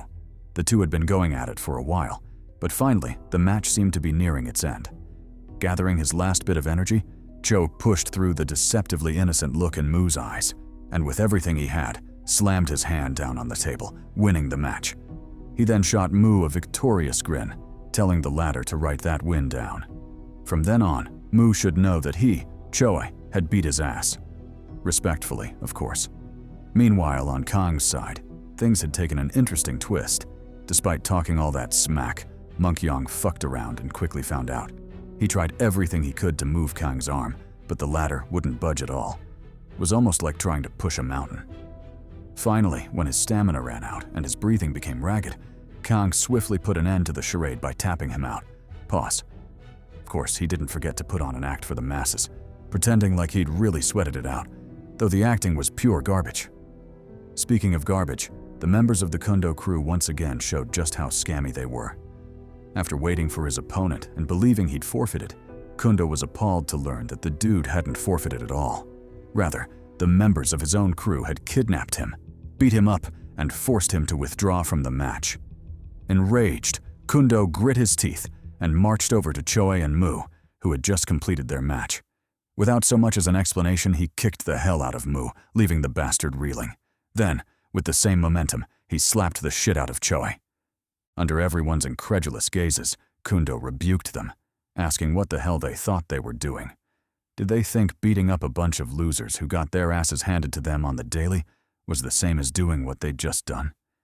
This was a fair competition, so how dare they behave so vilely? Worse still, they'd tarnished his honor. Fuming and unable to bear looking at those fools anymore, Kundo walked off the stage. The host tried to stop him, telling him that if he walked off the stage, he'd be disqualified. But just like your crush when you tried to confess your feelings, Kundo ignored that shit and kept walking. Puzzled and unable to make sense of the situation, the host had no choice but to continue with the competition. After eliminating Kundo and several extras who got hit with the off-screen no jutsu, the tournament finally progressed to the semifinals, specifically the match between Kang and Taek Choi. Whoever won the match would qualify to compete against Gu Li for the final cup and prize. Realizing this, the audience couldn't help but get restless, especially the Kundo crew, who immediately began entertaining thoughts of cheating. They asked Dukgun, a member of their crew, but also Kang's classmate, who the hell Kang really was. Was he some silent yet overpowered grandmaster or something? Because how else could he have made it to the semifinals so stealthily? Dukgun replied that he didn't know, but the sight of Kang definitely pissed him off. As for whether he was silent but overpowered, who even came up with such shit? Did they think this was a manhwa? Yes, actually it is, but I digress. On the platform, the already enraged Choi told Kang to forfeit. His mood was already at rock bottom, and he'd just gotten bitch-slapped in front of everybody. The last thing he needed was to waste time with him. So if Kang knew what was good for him and didn't want to get bodied when they got back to school, then he should obediently back off. However, contrary to Cho's warning, when the referee gave the signal to begin, Kang didn't fold at all. He kept his gaze fixed on Cho, memories of the bully's antics flickering through his mind. And unfortunately for the bastard, Kang got so absorbed in those memories that he unknowingly used more strength than he intended to, ultimately breaking Cho's hand. Cho screamed like crazy, but by then it was already too late. The match was lost and his hand was broken. As for Kang, he was declared the winner of the fight and the contender for the championship. No one, and I mean no one, gave a damn about Choa even though he was just a few steps away, crying on the ground like a bitch. All the attention was on Gu Li and the homie Kang as they faced off for the title, and of course, the sweet, sweet prize money, $80,000. At the same time, at Incheon International Airport, an unexpected development was underway. Right before Matt Dion, the fake superhero, was about to arrive, a very real disaster struck the airport. An attack by a Xenoterran, which is hilarious if you think about it, because if the fake hero got bodied by a real monster, the irony would be magnificent. Back at the tournament grounds, were reunited with the homie jury. Turns out he'd excused himself to use the loo, and by the time he got back, the tournament was already in the finals. Which is kinda sussy because why would he be in the loo for that long? Was he? You know what? Never mind.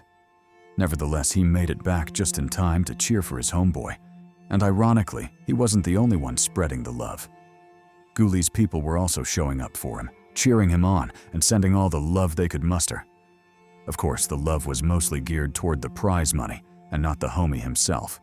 But hey, ignorance is bliss, and so long as he doesn't find out, who cares if his master and fellow disciples are gold-digging thoughts? Speaking of Ghoulie, the enthusiastic Chad addressed Kang with his signature beaming smile. He told the latter that his name was Moon Ghoulie, a practitioner of Subakdo, the head instructor of Seopmu Dojang, and as far as he knew, the only man to successfully change a thought. Yes, J. Cole was wrong. They do want to be saved. Anyway, he told Kang to give it his all. Regardless of win or loss, he hoped they'd have a great time. Kang said bet and locked hands with him, preparing for the match. However, the second the two got into the zone, they both knew this match would be different. Their opponent was strong, and unlike the last times, they might actually have to show a bit more of what they were capable of. In other words, they had to lock in. By the sidelines, the spectators noticed this as well. The tension in the air was so intense that the whole crowd fidgeted with excitement. Meanwhile, the thought-saver Ghoulie and the homie Kang were already at it, sweating it out for the championship. Both parties gave it their supposed all, and for a second, the match settled into a tense draw. This got the crowd even more excited, all except the scummy Kundo crew, who for some reason were still planning on jacking Kang for the prize should he win the match. Talk about courting death, but with a hairstyle that stupid, I'm not entirely surprised by their foolishness. On the other hand, the members of Seopmu Dojang were rather chill. They honestly cheered for their martial brother, not entertaining thoughts of robbery at all. Back on the stage, the match had reached a fever pitch. Both Kang and Ghoulie had given it their acceptable all, though things were leaning toward Kang being him. In fact, the more the match went on, the more Ghoulie felt like something wasn't right. He also wielded superhuman power, but the longer he faced off against Kang, the more he felt like his life was on the line, kinda like an ant facing off against an elephant. Who knew the difference between superhumans would be this great? Finally, after what felt like forever, Kang slowly edged his advantage, tipping Lee's hand over and winning the match. Jury was delighted, probably thinking about how he'd been saved from the bosom of poverty. Alas, the same couldn't be said about the folks from Seopmu Dojang. They'd lost, and they were openly salty about it. Back on the stage, the winner of the tournament was officially announced, the homie Kang. After glazing him a bit, the MC shifted the topic to the prize money, asking Kang if he'd given much thought to how he'd spend it. Kang replied that he hadn't, but knowing Jury, the little bastard probably already had a million plans. Ignoring the second half of Kang's answer, because who gives a damn about Jury's plans, the host activated his secret technique, Talk no Jutsu.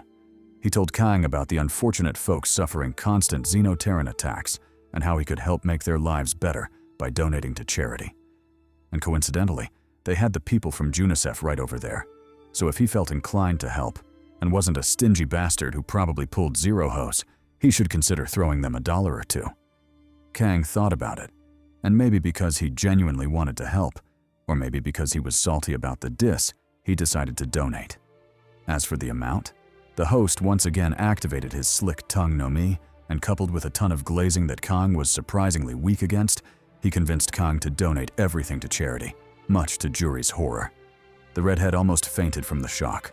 Meanwhile, on Ghoulie's side, the MILF saver was bawling his eyes out, feeling absolutely horrible about losing the match. His master, however, told him to stop with the waterworks. As a true martial artist, he should never despair due to minor setbacks. So what if he lost the prize money? Even if it was $1 billion, it should never shake his Tao heart. Besides, he'd secured second place and won $20,000. That amount was more than enough for them. He should be proud.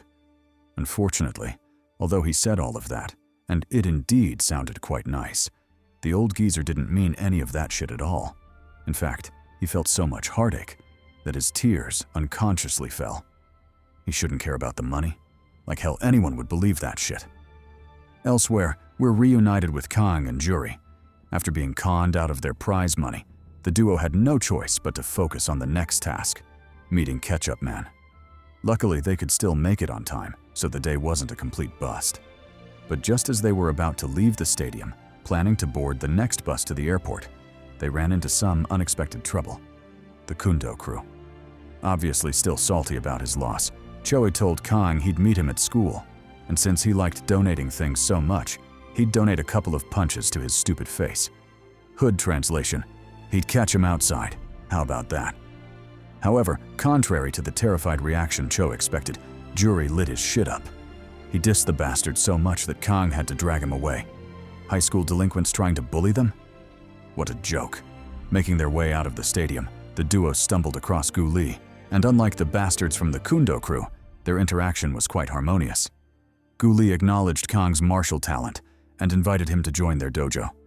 Kang replied that he would swing by sometime, showing an unexpected interest in martial arts, though it's unclear whether he's truly interested in martial arts or just tempted by the pork belly the disciples are rumored to eat all the time. Regardless, Gu Li bid them farewell and left the stadium. After he'd left, the old geezer stayed behind, glazing over the trophy. He marveled at how great it looked and asked Juri if he could take a closer look at it. Juri agreed and was about to hand it over, only to realize that the geezer had already snatched it from him at some point, and he'd been completely unaware. He was still struggling with this fact when Kang pushed him behind him, warning him to be wary of the geezer. Something didn't feel right. True to Kang's intuition, the old man unleashed his aura, revealing that he too was a superhuman, and judging by his words, he seemed to be aware of Kang's hidden identity as well, that he was Whitecap. Luckily, he wasn't hostile, so he immediately withdrew his aura and introduced himself to Kang. He was Bang Wen-oh, the founder and grandmaster of Seopmu Dojang, and the current successor of their ultimate martial art, Subakdo. Addressing the confused Kang, Bang Wen-oh acknowledged that he must have a lot of questions, but for obvious reasons that was not the place to talk. Thus, he invited Kang to seek him out at Mount Yongpo. If he wished to have his questions answered, then he should find him there. After saying that, he turned and left, leaving the puzzled boys behind. Fast forward to a while later, when the duo finally made it to the airport. Although they were excited about meeting Ketchup Man, the conversation inevitably shifted back to Bang Wen-oh. Juri, on his part, wondered what his deal was and how he'd discovered Kang's secret identity, while Kang, on the other hand, was pissed by how their day was going. Not only had he missed out on the tournament prize, the trophy had also been snatched by Bang Wen-oh, making him wonder why he bothered participating in the tournament anyway. What a complete waste of time. He was in the middle of ranting when a warning alarm blared, warning everyone of a Xenoterran attack. All civilians were advised to evacuate to the shelters immediately, lest they lose their lives in the ensuing chaos. At the same time on the runway, the Xenoterran was indeed on the move. After letting out a loud growl to announce its presence, the fiend immediately shifted its attention to the air, to the airplane that was about to land, the same airplane that, coincidentally, Ketchup Man was on. Then it charged forward, ready for the fade.